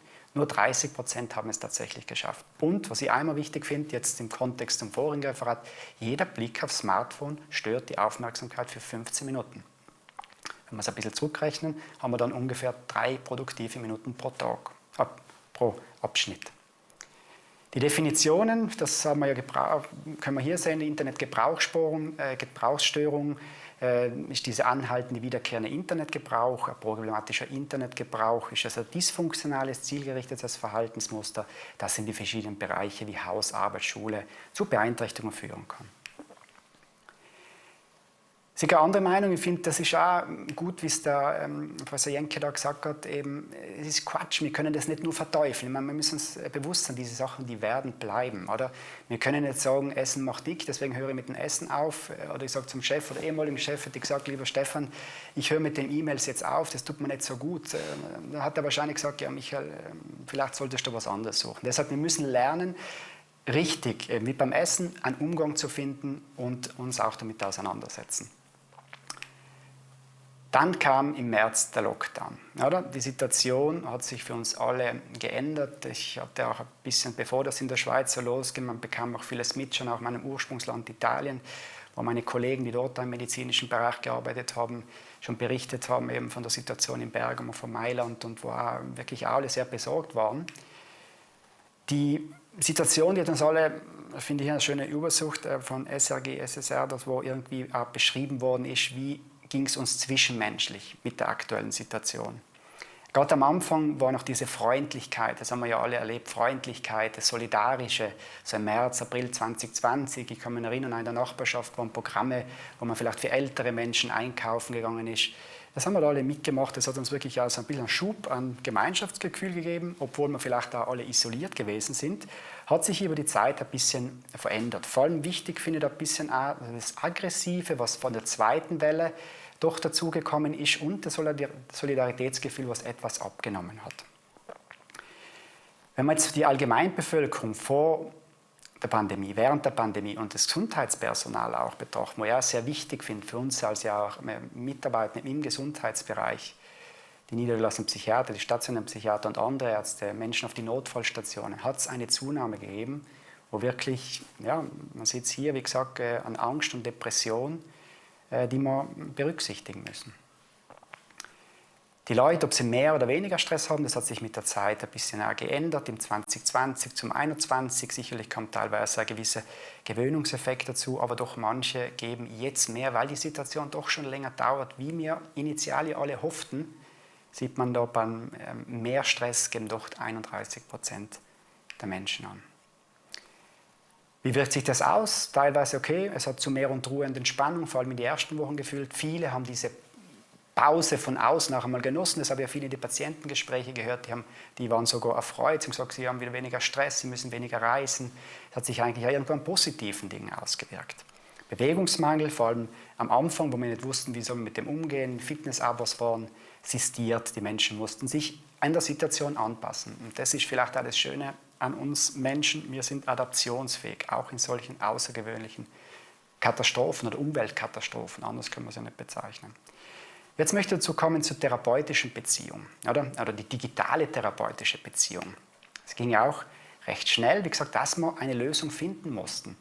Die Arztpraxen waren beim ersten Lockdown oder Shutdown, wie es war, so ein Teil-Shutdown, wirklich, die waren ja geschlossen, man durfte nur Notfallbehandlungen machen. Die ganzen Quarantänebedingungen oder Isolationen, die haben eben auch bei uns, bei den tätigen Gesundheitswesen, eine vulnerable Gruppe dargestellt. Symptome haben sich verschlimmert, gewisse Traumata haben sich bei den Menschen wieder gezeigt. Auf der letzten Folie habe ich die Quellenangaben, wo Sie noch selber sich ein bisschen näher zu dem Thema einlesen können, oder? Angstsymptome, die sich erhöht haben, Angst, Ungewissheit. Und wie gesagt, auch für uns als Therapeuten war es schwierig. Wir alle kannten diese typische Angstbehandlung, wo ich versuche, dem Menschen die Angst zu nehmen, ihr zu zeigen oder ihm, wie sie das aushalten lernen müssen. Aber jemand in so einer schwierigen Phase mit so einem Virus in der Luft, wie soll ich der Person sagen, ja, im Zug, da wird ihnen nichts passieren. Das war für uns auch sehr schwierig. Und die Prävalenz sieht man auch hier in Großbritannien, wo von 18,9% im 18-19 auf 27,3% gestiegen ist. Eben, dann noch zusätzliche Sachen, auch, wo wir hören, was passiert mit den Menschen, die Patienten waren, Covid-19-Patienten, dass die eine gewisse Mental Illness, wie hier eben innerhalb 90 Tage, vor allem Angst, Depressionen entwickelt haben, auch ein höheres Risiko vermutet als von Demenz. Oder? All das sind Sachen, die waren für uns alle neu. Die Befürchtung nach Alter, Sie sehen für alle Altersgruppen gleich, auch hier im Corona-Monitor, war einfach diese eingeschränkte Freiheiten. Finanzielle Einbußen, wahrscheinlich in der Schweiz schon ein bisschen Sonderfall, das ist ungefähr so für die Altersgruppen geblieben. Die Covid-19-Erkrankung sehen Sie hier, gerade mit der zweiten Welle nahm das auch wieder zu. Und vor allem auch die soziale Isolation, haben auch schon von den tollen Vorrednerinnen gehört, eben Einsamkeit, großes Thema, was die Menschen beschäftigt. Ich finde auch, wenn Sie unten schauen, Konflikte im privaten Umfeld, suche kurz diesen da, oder? Die haben eher zugenommen in der letzten Zeit. Vielleicht behalten Sie das mal im Hinterkopf, ich komme später noch dazu. Ja, wie war diese Kommunikation in der Pandemie? Jetzt vielleicht auch vom psychotherapeutischen Setting. Es gab ja wirklich einen Digitalisierungsschub von heute auf morgen, würde ich sagen. Wir haben das Potenzial von digitalen Tools erkennen müssen. Oder? Am Anfang haben wir ein bisschen mitgekriegt, wurden ja noch Daten per Fax hin und her gesandt. Diese Zeiten, die können wir sagen, die sind heute vorbei. Und trotzdem war es die größte Herausforderung, trotz dieser räumlichen Distanz, auch als Therapeuten oder in anderen Settings, emotionale Nähe zu schaffen, Beziehungen zu pflegen. Wie gesagt, diese Umstellung, ich kann mich erinnern, wir haben kurze Zeit vorher die Selbstständigkeit oder diese Umstellung von heute auf morgen aus Videokonsultationen, wo ich schnell gemerkt habe, eine Stunde Therapie am Stück, das hat mich selber und auch die Menschen überfordert, sodass wir uns dann wie geeinigt haben, dass man, wie gesagt, so Zweierblöcke gemacht hat in diesen mehreren Wochen, die es schlussendlich im März, April waren, weil es einfach auch einfacher war, die Beziehung aufrechtzuerhalten und da wirklich produktiv gemeinsam zu arbeiten. Was sind die Möglichkeiten der Online-Therapie? Die klassische Telemedizin, die haben ja viele von Ihnen, wenn Sie vielleicht Kollegen sind, erlebt, die Videokonsultation, die telefonische Konsultation, aber auch natürlich die ungeleiteten Selbsthilfeangebote. Eines hier, wo wir rausgenommen haben, der Praxis CH, durfte das damals schon im 2011 in Kilchberg begleiten, eine so eine Studie, die dann gelaufen ist. Das sind Sachen, die helfen natürlich auch, wenn man davon spricht, wie kann man Menschen in der Distanz erreichen. Die haben eine solide empirische Evidenz, wie gesagt, und werden auch teilweise jetzt schon von den Kassen bezahlt. Es gibt die sogenannte Möglichkeit der Blended Therapy. Das ist also die traditionelle Behandlung, wie wir sie alle kennen, in Verbindung mit digitalen Interventionen. Nicht nur die Behandlungsmotivation wird erhöht, wie gesagt, sondern auch gibt es gute Möglichkeiten auch für Nachsorge, um die Therapieeffekte zum Beispiel nach einem stationären Aufenthalt zu erhalten. Auch das zum Beispiel ist ein Angebot, wo die Hoheneck durchgeführt hat, eben diese digitale poststationären Programme, wo die Leute sehr gern angenommen haben. Wir wissen, die digitale Psychotherapie, das wird bleiben. Oder in irgendeiner Form wird es bleiben, auch nach Corona. Viele von den Therapeuten, Umfrage von der Bundespsychotherapeutenkammer hat gezeigt, 88,5% sogar können sich vorstellen, das auch künftig durchzuführen. Nachteil, vielleicht jetzt auch mehr in Deutschland, Senioren und Landbevölkerung, die wurden benachteiligt, auch wegen des schlechten Ausbau von Breitbandinternet. Die Schweiz ist da recht gut ausgestattet, Deutschland hat leider, vielleicht wissen das einige, war in ländlichen Gegenden teilweise auch kein Handyempfang und so weiter möglich ist. Das ist auch für die Leute natürlich eine Benachteiligung. Haben auch bei den Vorrednerinnen schon gut darüber gehört, was passiert. Wir als Therapeuten nehmen vielleicht auch diese nonverbale Wahrnehmung anders wahr. Wir sehen zum Beispiel kein Händereiben, kein Schwitzen. Das fehlt natürlich. Die gesetzlichen Rahmenbedingungen, die mussten auch erst im Verlauf dann überhaupt gemacht werden. Das BAG legte dann fest, dass diese Distanztherapien ohne Einschränkungen, vorhin waren das auf 20 Minuten beschränkt, dass man die durchführen durfte als Psychiater. Ich finde auch recht ungerecht, jetzt nur die Psychiater, die psychologischen Psychotherapeutinnen, die durften das zum Beispiel nur 360 Minuten im Quartal, was meines Erachtens jetzt schwer nachvollziehbar war. So, hier vielleicht auch für Cosmo Snapshot Monitoring, das ist von der Uni Erfurt, Robert-Koch-Institut, wo also, Leute befragt wurden, die das Angebot in Anspruch genommen haben, Telemedizin oder telefonisch. 60% gaben tatsächlich ein, also mehr als 60%, dass sie das Angebot, dass sie zufrieden waren mit dieser Beratung. Ich mache einen kurzen Exkurs jetzt auch, weil wir ja bei diesen digitalen Beziehungen, oder? Beziehungen haben wir vorher schon gehört, diese sozialen Beziehungen, vielleicht eine Ding, wo noch ein bisschen ergänzen können, wie gesagt, das Liebe und Dating, wo ja auch im Vorfeld schon viele, wo mit Tinder, mit Bumble, mit den verschiedenen Dating-Apps auch Menschen kennengelernt haben. Auch dort wurden die Menschen, es ist wieder eine Umfrage auf Elite-Partner, wo gefragt ist, was möchten sie mit dem Date machen? Eben wie gesagt, einfach sprechen, sich sehen, auf einen Café gehen, einen virtuellen Café, virtuellen Film schauen, verschiedene Bereiche, wo sich die Menschen in diesen Zeiten, wo halt kein privater Kontakt möglich war, sich vorstellen konnten. Ob es die Partnersuche verändert hat in dieser Zeit? Ja, das hat sie, geben manche an. Manche geben wie bisher auf Partnersuche, andere haben zum Beispiel auch hier angegeben, dass sie sich mehr auf sich selber und weniger auf die Partnersuche konzentriert haben. Vielleicht auch wie beim ersten Redner, Herrn Meister gehört haben, vielleicht wollten ja viele diesen Wechsel vom Kürbis zur Tomate und zur Gurke in der Zeit ein bisschen vorantreiben. Homeoffice haben wir auch schon einige tolle Sachen vorhin gehört, eine sehr wichtige Information. Ich habe hier noch mal kurz was vor der Pandemie, nach der Pandemie, was Vorteile, Nachteile, das haben wir teilweise schon gehört. Wie gesagt, ich finde auch gerade Missverständnisse, E-Mail, diejenigen persönlichen Kontakte, dass die passende Technologie notwendig war, das haben Sie heute bei den Vorrednerinnen schon sehr gut gehört. Ob es die Produktivität verbessert, haben wir auch schon darüber gehört. Und wie gesagt, diese soziale Kontrolle, wo mir schon wichtig war, weil ich das erlebt habe an eigenen Patienten, die was teilweise weggefallen ist. Wie gesagt, dieser soziale Einfluss, oder, wo diese Normen, was das Verhalten leiten, wenn das Gegenüber weg ist, ja, haben wir vielleicht auch nicht dieses Bedürfnis, dann dieser Norm zu entsprechen. Geht das auch per Zoom, habe ich hier geschrieben. Das ist ja auch etwas, was wir im letzten Jahr eigentlich in unseren Sprachgebrauch neu aufgenommen haben. Zoomen, ich weiß nicht, wer es vorher kannte. Ich finde das ganz interessant, so bis zum Februar 20. Das sind so die Visits von der Seite Zoom US.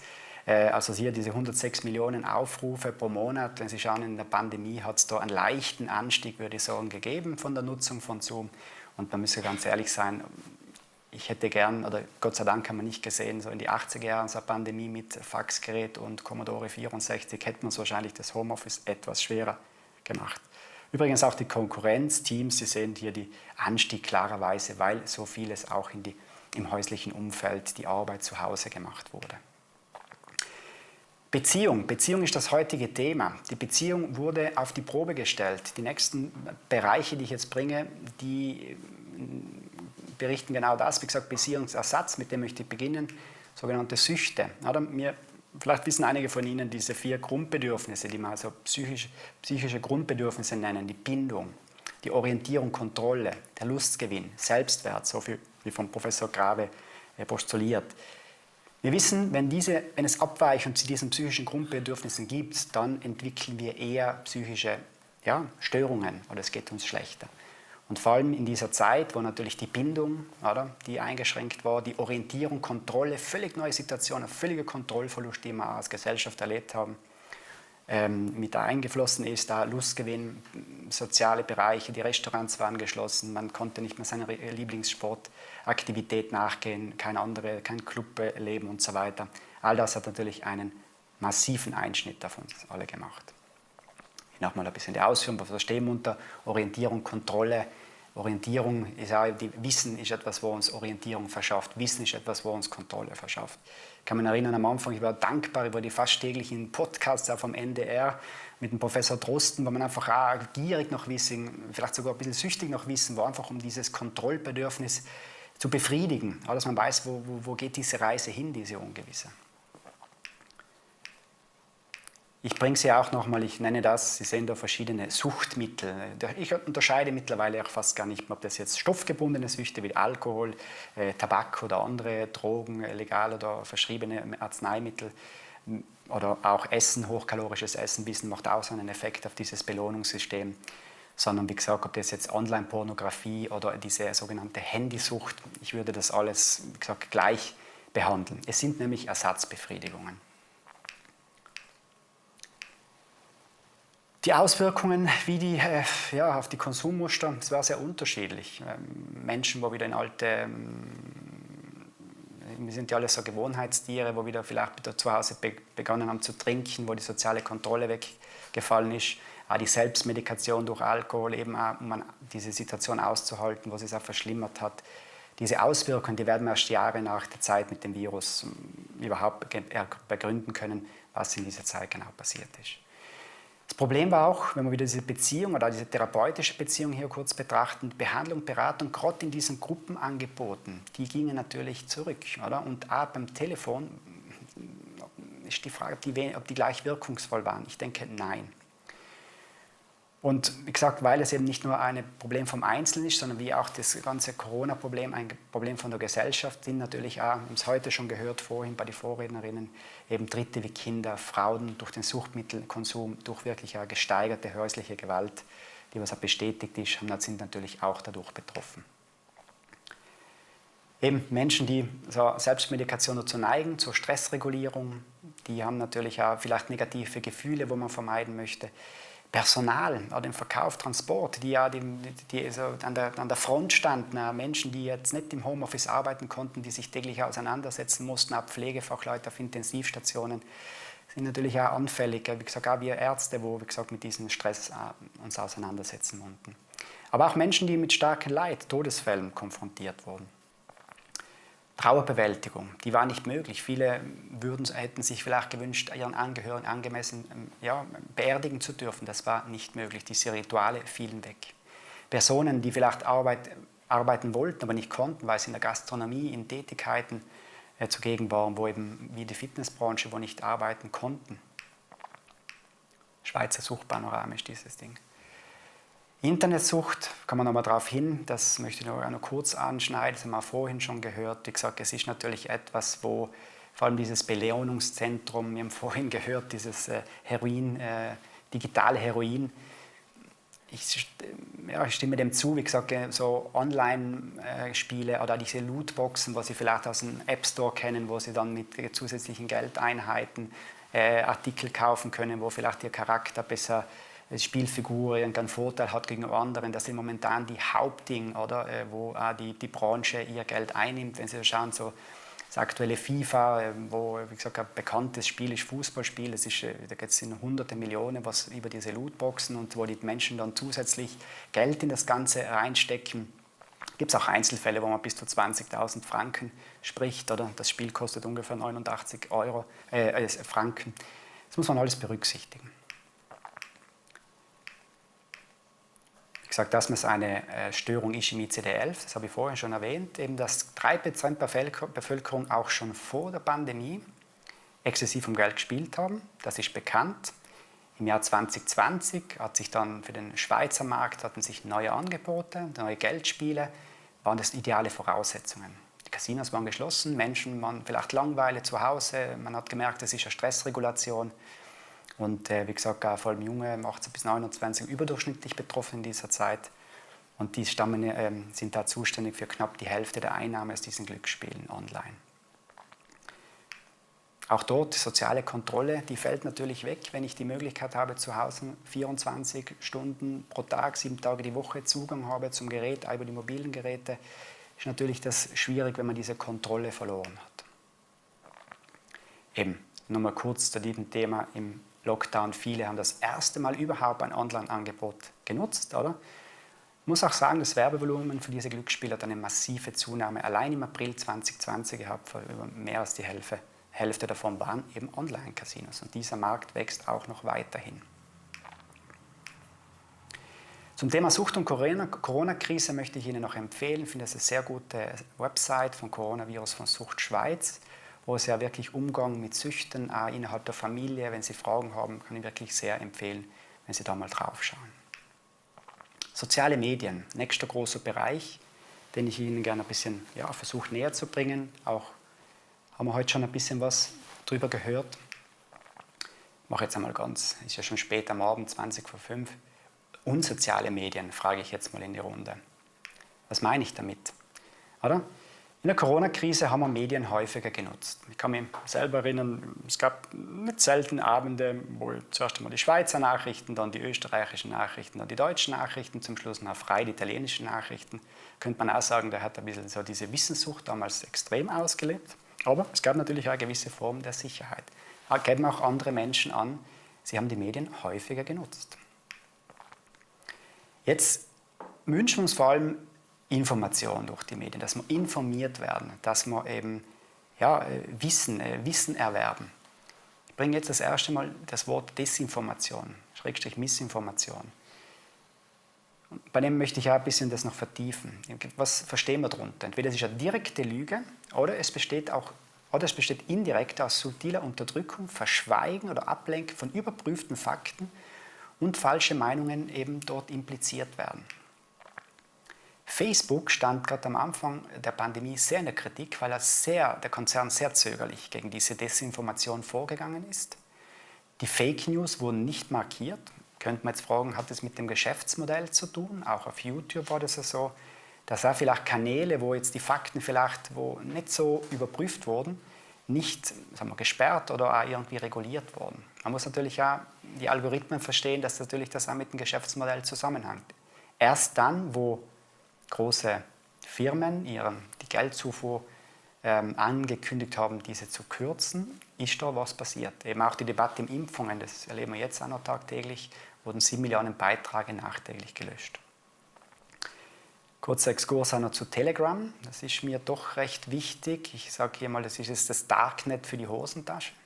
2013 gegründet von Pavel Durov, ein junger Mann, 1983 geboren, lebt in Dubai, hat da dieses russische Facebook gegründet und ist, wie gesagt, seit einigen Jahren Exil, vielleicht in Dubai, weil er sich mit der russischen Regierung, gab es ein paar Schwierigkeiten, sagen wir so. Was ist bei Telegram besonders? Wir alle haben Messenger, WhatsApp, das kennen Sie alle, das benutzen Sie täglich, iMessage und so weiter. Doch, es hat eine gewisse Besonderheit, oder? Die mittlerweile, dass es verschlüsselte Inhalte sind, das bieten die anderen auch, aber Telegram hat die Möglichkeit für Gruppen.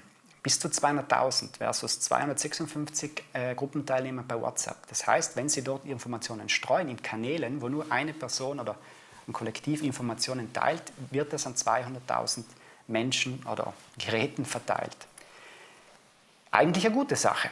Nutzen. Demokratiebewegungen in Belarus, Hongkong haben natürlich auch Telegram, weil es nicht von staatlicher Zensur unterworfen war, dass er benutzt. Aber gesagt, Gefahr für Terror, Verschwörungsideologien, Waffen, Drogenhandel ist natürlich auch. Viel Geld ging vom Gründer rein, er ist Milliardär, der Herr Durov, wo jetzt auch selber die Monetarisierung von Telegram, die ist überhaupt noch nicht klar, wie die in Zukunft stattfinden könnte. Und man hat sich halt auf diese Plattform lang berufen, weil sie halt nicht zensiert war. Doch ist etwas passiert. In den letzten Monaten wurden einzelne Kanäle auch von Telegram geblockt, vor allem auf Apple-Geräten und Google Android-Geräten.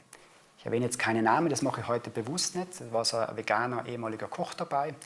Die sind über die Geräte nicht mehr zugänglich, weil sie zu stark radikalisiert, auch mit antisemitischen Inhalten und so weiter. Und da munkelt man, hat es wohl irgendwie einen Anruf gegeben, dass es geheißen hat, wenn die nicht verschwinden, dann verschwindet es aus dem App Store. Also doch gibt es gewisse Kontrollmöglichkeiten. Die Nutzer, auch hier Zunahme im April 2020, das ist ein Medium, was Zunahme erfahren hat, bis hin zu 500 Millionen im Januar. Mittlerweile wird es wahrscheinlich knapp die Milliarde knacken.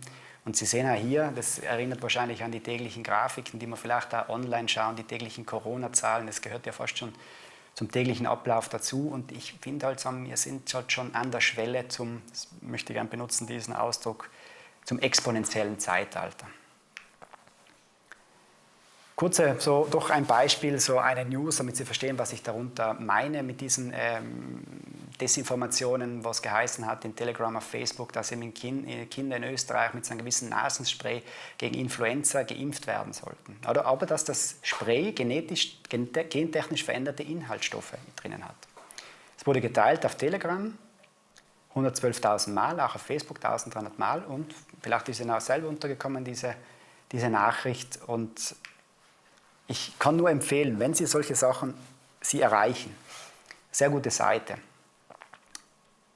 Eine Seite, die sich das Ziel gesetzt hat, eine Online-Seite, einen investigativen, aufklärenden Journalismus für alle Menschen und Medienpartner kostenfrei zur Verfügung zu stellen. Sie sehen auch, diese Nachricht wurde da analysiert und wurde dann auch sehr schön begründet, weil das wahrscheinlich nicht so ganz der Wahrheit entspricht. Oder? Auch Facebook, muss man sagen, hat 2017 eine Kooperation mit Korrektiv begonnen und man sieht vielleicht bei gewissen Beiträgen, die Sie haben in Ihrer Timeline, dass da eben drunter Hinweise sind, wo man auch draufklicken kann und sich besser darüber informieren kann. Eben nochmal zu diesem Information, Desinformation, diese Schwierigkeit, die Sachen vielleicht auch auseinanderzuhalten. Wir haben Sucht nach Wissen, ich würde selber sagen, diese Sucht nach Kontrolle, ein Mindestmaß an Kontrolle, ein Mindestmaß nach guten Gefühlen, das hat jeder Mensch. Das aktives Belohnungssystem, wir haben mit Botenstoffen und diese Grundbedürfnisse des Menschen, die wir vorhin aufgezählt haben, Bindung, Orientierung, Selbstwert, dass die eben auch ausreichend befriedigt werden. Dann ein bisschen wie insgesamt die Medien, die wurden soweit angemessen beurteilt von den Personen. Sie sehen mit der zunehmenden Dauer, auch hier, wo eben man sieht, dass diese Dauerberichterstattung, wo manche so wahrgenommen haben, dass das angestiegen ist, dass die Leute gewisse vielleicht Überinformationen auch mitbekommen haben. Da vom Vertrauen her finde ich auch eine sehr wichtige Übersicht, eben welche Organisationen vertrauen Sie, welchen Personengruppen. Hier noch das BAG, der Hausarzt, vielleicht auch wir als Therapeuten, wir sind Vertrauenspersonen, auch die Pflegefachfrau. Also wie können die Menschen auch erreichen, wenn es gerade um solche Informationen geht. Hier nochmal, was mit den Medien insgesamt passiert ist. Die bekamen einen Zulauf, oder? Hier von Saturn Übersicht, dass eben Telebasel zum Beispiel 209% Zunahme von Newsmagazinen, Tagesschau, wo deutlichen Zuwachs erlebt hat. Und jetzt zu diesen Fake News, Desinformation, vielleicht Fake News, ich würde eher den Begriff Desinformation verwenden. Sie sehen hier, was bereitet Ihnen in der Corona-Pandemie Sorgen. Und ich finde das besonders spannend, die Befürchtung, dass unsere Gesellschaft auseinanderdriftet. Das geben sehr viele mittlerweile an, vor diesem Bereich mit 70%, dass die Gesundheit in Gefahr ist. Fake News, das bringen viele in Verbindung mit dem Internet, 75%. Die betrügerische Absicht, die ist auch etwas, wo wir dahinter sehen, wo die Leute zustimmen. Dass diese Fake News, also diese Desinformation eher zugenommen hat, berichtet fast 3/4 von den Befragten. Und es hängt auch diese Wahrnehmung auch etwas vom Alter ab. Junge sagen bis 29 Jahre, vielleicht auch die Digital Natives, die in das Ganze reingewachsen sind, vielleicht besser, sage ich jetzt einmal, differenzieren können, ob es sich um Fake News handelt, hingegen wo Menschen 60 plus sagen, dass sie eigentlich gar nicht auf Fake News getroffen sind in ihren Medien. Wo das Risiko groß ist, eben Facebook an erster Stelle, Twitter, Blogs und vor allem im Internet auch Kommentarfunktionen, vielleicht von Tageszeitungen, Online-Tageszeitungen bis hin zu öffentlich-rechtlichen, wo doch noch ein sehr großes Vertrauen hier genießen von der Bevölkerung. Ja, wie nehmen wir denn die Nachrichten auf? Oder? Wie können wir verhindern, dass sie uns zu negativ beeinflussen? Ich möchte hier auf Professor Markus Knauf von der Justus-Liebig-Universität Gießen verweisen, ein Psychologe, Kognitionsforscher. Beim Quellenverzeichnis finden wir einen sehr spannenden Artikel in der Zeit. Was eben auch sagt, dass die Pandemie hat uns empfänglicher für falsche Informationen gemacht. Wir sind in einer Situation großer Unsicherheit. Das macht in uns ein sehr unangenehmes, wahrscheinlich deutlich untertrieben Gefühl. Unsicherheit nicht verwechseln bitte mit dem Risiko. Risiko, Krebs zu bekommen, das Risiko am Roulette, wie gesagt, sein Geld zu verlieren. Die Unsicherheit heißt, wir wissen nicht, wie es sich entwickelt. Und es ist eine sehr dynamische Situation. Dynamische Situation, am Beispiel von Tschernobyl, da hat man das auch analysiert. Da gab es auch viele Parameter und die armen Menschen, die dort an den Steuerungszentralen waren bei der schrecklichen Katastrophe, die wussten gar nicht, was passiert, wenn sie diesen gewissen Regler bedienen. Diese falschen Informationen, die sind auch mit Angst verbunden. Angst macht uns Menschen sowieso manipulierbar.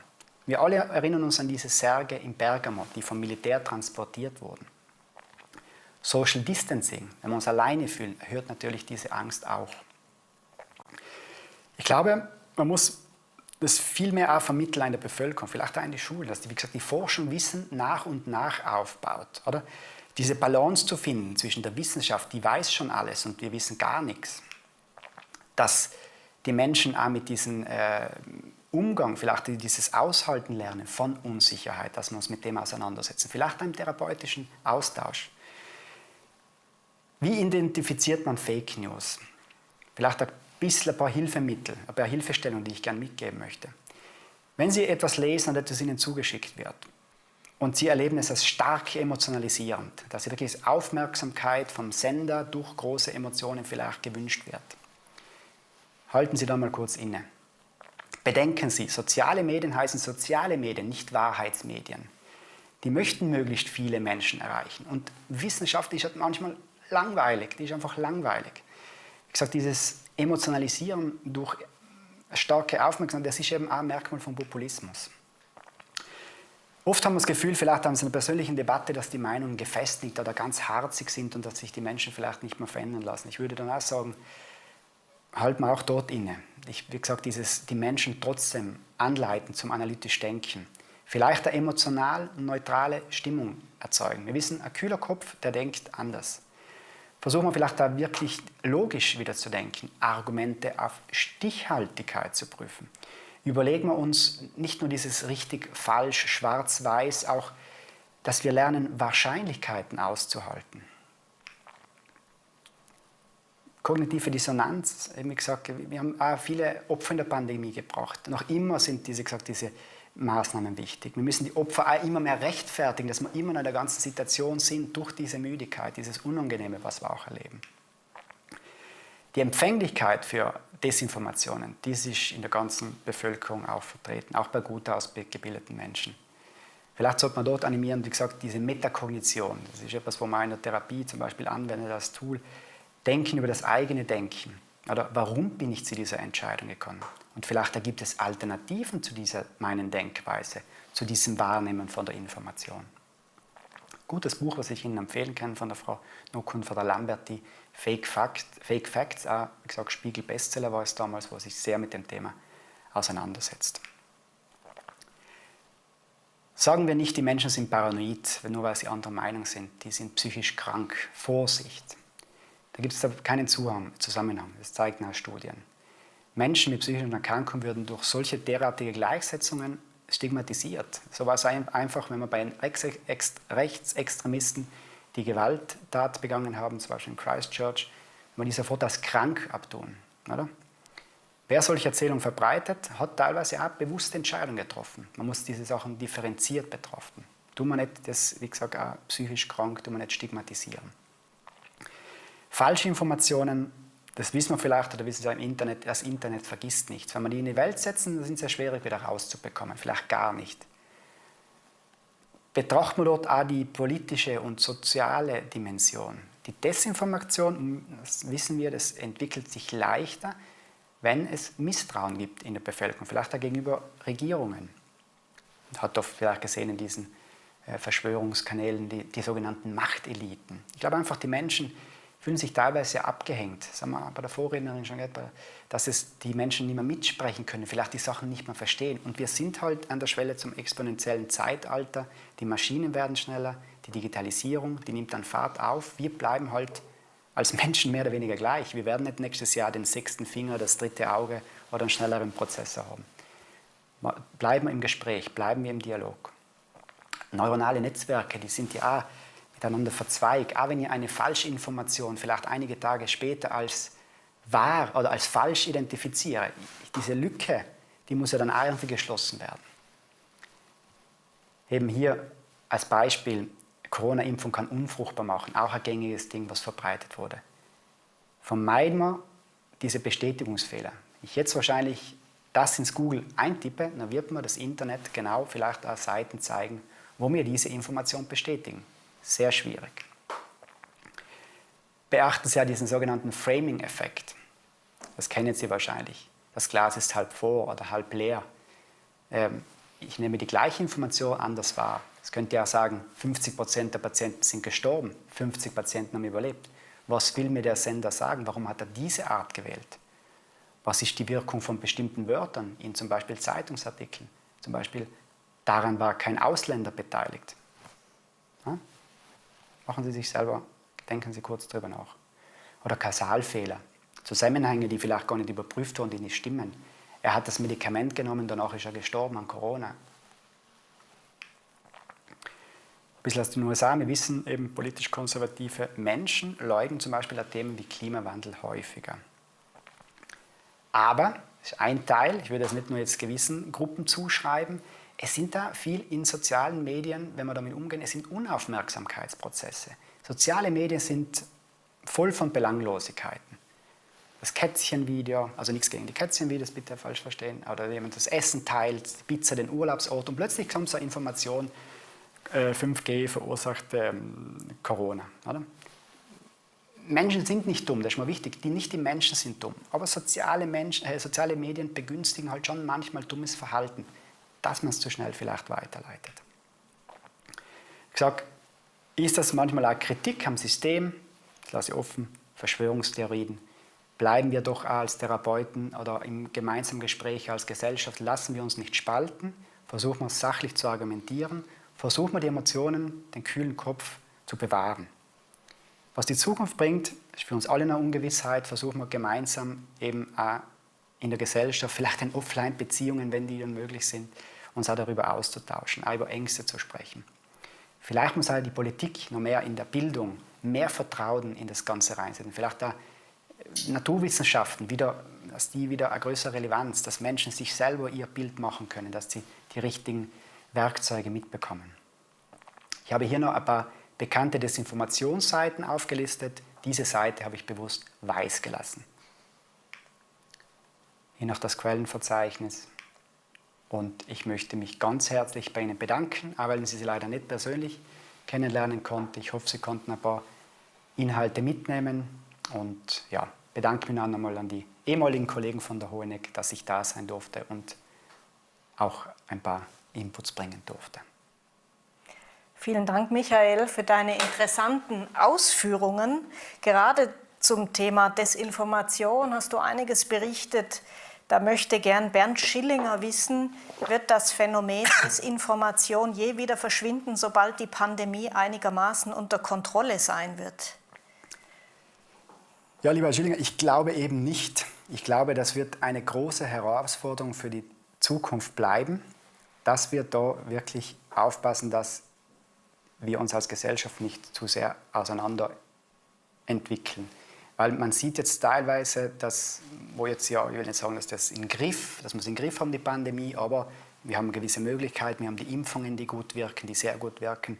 Aber das Narrativ wird auch schon von den üblichen Verdächtigen jetzt auch verwendet. Fast 1:1 geht es jetzt weiter in die sogenannte Klimadiktatur, oder, wo so Sachen auftreten, wo durchaus auch wieder viel Inhalt gibt oder Basis für Konflikte, für Desinformation, für Spaltungen einer Gesellschaft, was ich nicht hoffe. Ralf Bachmoor würde gern wissen, Sie sprachen von Fake News, falschen Nachrichten, die möglicherweise verunsichern und zu Angst, auch psychischer Krankheit führen. Erleben Sie in Ihrem therapeutischen Alltag eine Zunahme dieses Phänomens? Ja, ich würde schon sagen, vor allem zum Thema Impfungen, wo man auch versucht hat, die Menschen, die teilweise sehr, sehr unsicher waren, versucht hat, wie das auch noch mit einer gewissen Ruhe das zu vermitteln, vielleicht damit mit Fakten und so weiter, das zu zeigen, was Vorteile sind und dass eben der Nutzen die Risiken überwiegt. Aber natürlich hat man dann auch wurde man konfrontiert mit eben Mitteilungen, wo halt die Menschen erhalten haben, aus ihrem engsten Kreis, oder? Und ich glaube, wir alle haben irgendwo gerade zu diesem Thema, haben wir Erfahrung, dass das halt zirkuliert. Wie gesagt, wir sind in einem exponentiellen Zeitalter. Auch das ist fast diese Infodemie, wie man auch manchmal in die Medien liest, oder? Solche Informationen verbreiten sich sehr schnell und machen sehr, sehr viel Unsicherheit. Und die Unsicherheit, die kriegen wir natürlich auch als Therapeut in der Praxis regelmäßig mit. Eine Frage von Ivo Klaus. Wie kann man bei einer digitalen Sitzung, also in der Therapie oder auch im Geschäft, den Erfolg sicherstellen? Sind dies aus Ihrer Erfahrung andere Faktoren, welche dabei eine Rolle spielen? Ja, das ist eine gute Frage. Und was bezeichnen wir als therapeutischen Erfolg? Ich glaube, das kann man sehr wohl auch im Digitalen, und ich war auch sehr froh, auch wenn das als Therapeut sehr anstrengend war in diesen März, Aprilmonaten, wo man die Menschen nur über Video sehen konnte, über Telefon, dass man doch, wie gesagt, einerseits an dieser therapeutischen Beziehung arbeiten kann. Das ist für mich auch ein Therapieerfolg. Kann sich der Mensch in die Beziehung einlassen? Hat er Vertrauen? Öffnet er sich? Gibt es auch gewisse Fortschritte? Auch das konnte man trotzdem dem Video, dem telemedizinischen Angebot trotzdem aufrechterhalten. Aber es ist schon, ich muss sagen, es ist schon schwieriger gewesen. Es ist schwieriger gewesen. Und ich weiß auch noch, das vielleicht eine kleine Anekdote, als die zweite Welle im Oktober über die Schweiz schwappte, wo ich wirklich alle meine Patienten persönlich angeschrieben habe und gefragt habe, ob sie in die Praxis zur therapeutischen Gespräch kommen möchten oder ob sie es über Online, über Zoom, über die anderen Kanäle machen möchten, haben sie wirklich ich würde sagen 95% da für die Praxis entschieden. Die war sicher mit Masken und HEPA-13-Filter, habe da wirklich einiges versucht, auf die Sicherheit zu investieren. Weil sie gesagt haben, wenn das jetzt auch noch wegfällt und zum Beispiel die ganzen Restaurants, das war ja alles geschlossen, nehmen sie auch die Reise, wenn sie teilweise 1 Stunde Anfahrtsweg haben, gerne auf sich. Und ich hoffe, dass man in Zukunft, ich möchte es nicht mehr missen, weil es war wichtig, oder? Das ist wirklich etwas, ich erreiche die Menschen und das ist ja plötzlich möglich. Ich möchte es nicht missen, aber ich bin schon doch, Gott, diese persönliche Beziehung, die kann, glaube ich, nichts ersetzen. Die Frage noch von Marc Frösch. Vielen Dank für den spannenden, differenzierten Vortrag. Was empfehlen Sie Psychotherapeutinnen in der Beziehungsgestaltung mit Patienten, die offensichtlich sehr stark von Desinformation beeinflusst sind, dadurch eine gewisse Sicherheit, Kontrolle und Zusammengehörigkeit erleben? Ja, auch dort zuhören, die Menschen animieren, einmal innezuhalten, einen kühlen Kopf, vielleicht diesen Denkprozess zu aktivieren, dass man schaut, könnte es sein, das machen wir ja so in Steinpsychotherapie, dass vielleicht da andere Meinungen oder andere Bereiche stimmen oder richtig oder falsch sind. Ich glaube, wenn wir das schaffen, dann können wir schon viel erreichen. Aber ist mir auch bewusst geworden, wir werden nicht jeden erreichen. Und das macht mir schon ein bisschen Sorgen. Ich glaube, dass das zunehmend die Radikalisierung zunehmen wird und dass wir Probleme, wo wirklich Menschen auch zu Schaden kommen, in der nächsten Zeit sehen werden. Es gibt noch sehr viele schöne Rückmeldungen. Herzlichen Dank für die Möglichkeit der Online-Weiterbildung. Die Auswahl der Referentinnen und Themen hat mir sehr gut gefallen. Habe neue interessante Hinweise und Inputs bekommen, schreibt Silvia van de Poll. Das freut uns natürlich sehr. Und Rodolfo Roth findet eben herzlichen Dank für diese nicht nur informative, sondern auch praktisch bereichernde Fortbildung, speziell der Zehnmeister. Und der Hinweise auf Tauler, dessen Sichtweise zu verinnerlichen, ich jedem nur wünschen kann. Vielen Dank, freut uns natürlich sehr. Ja, Michael, dann würde ich sagen, hast du unser Symposium sehr bereichert. Vielen Dank. Dann gibt es jetzt einen fliegenden Wechsel. Stefan Büchi wird noch mal Platz nehmen.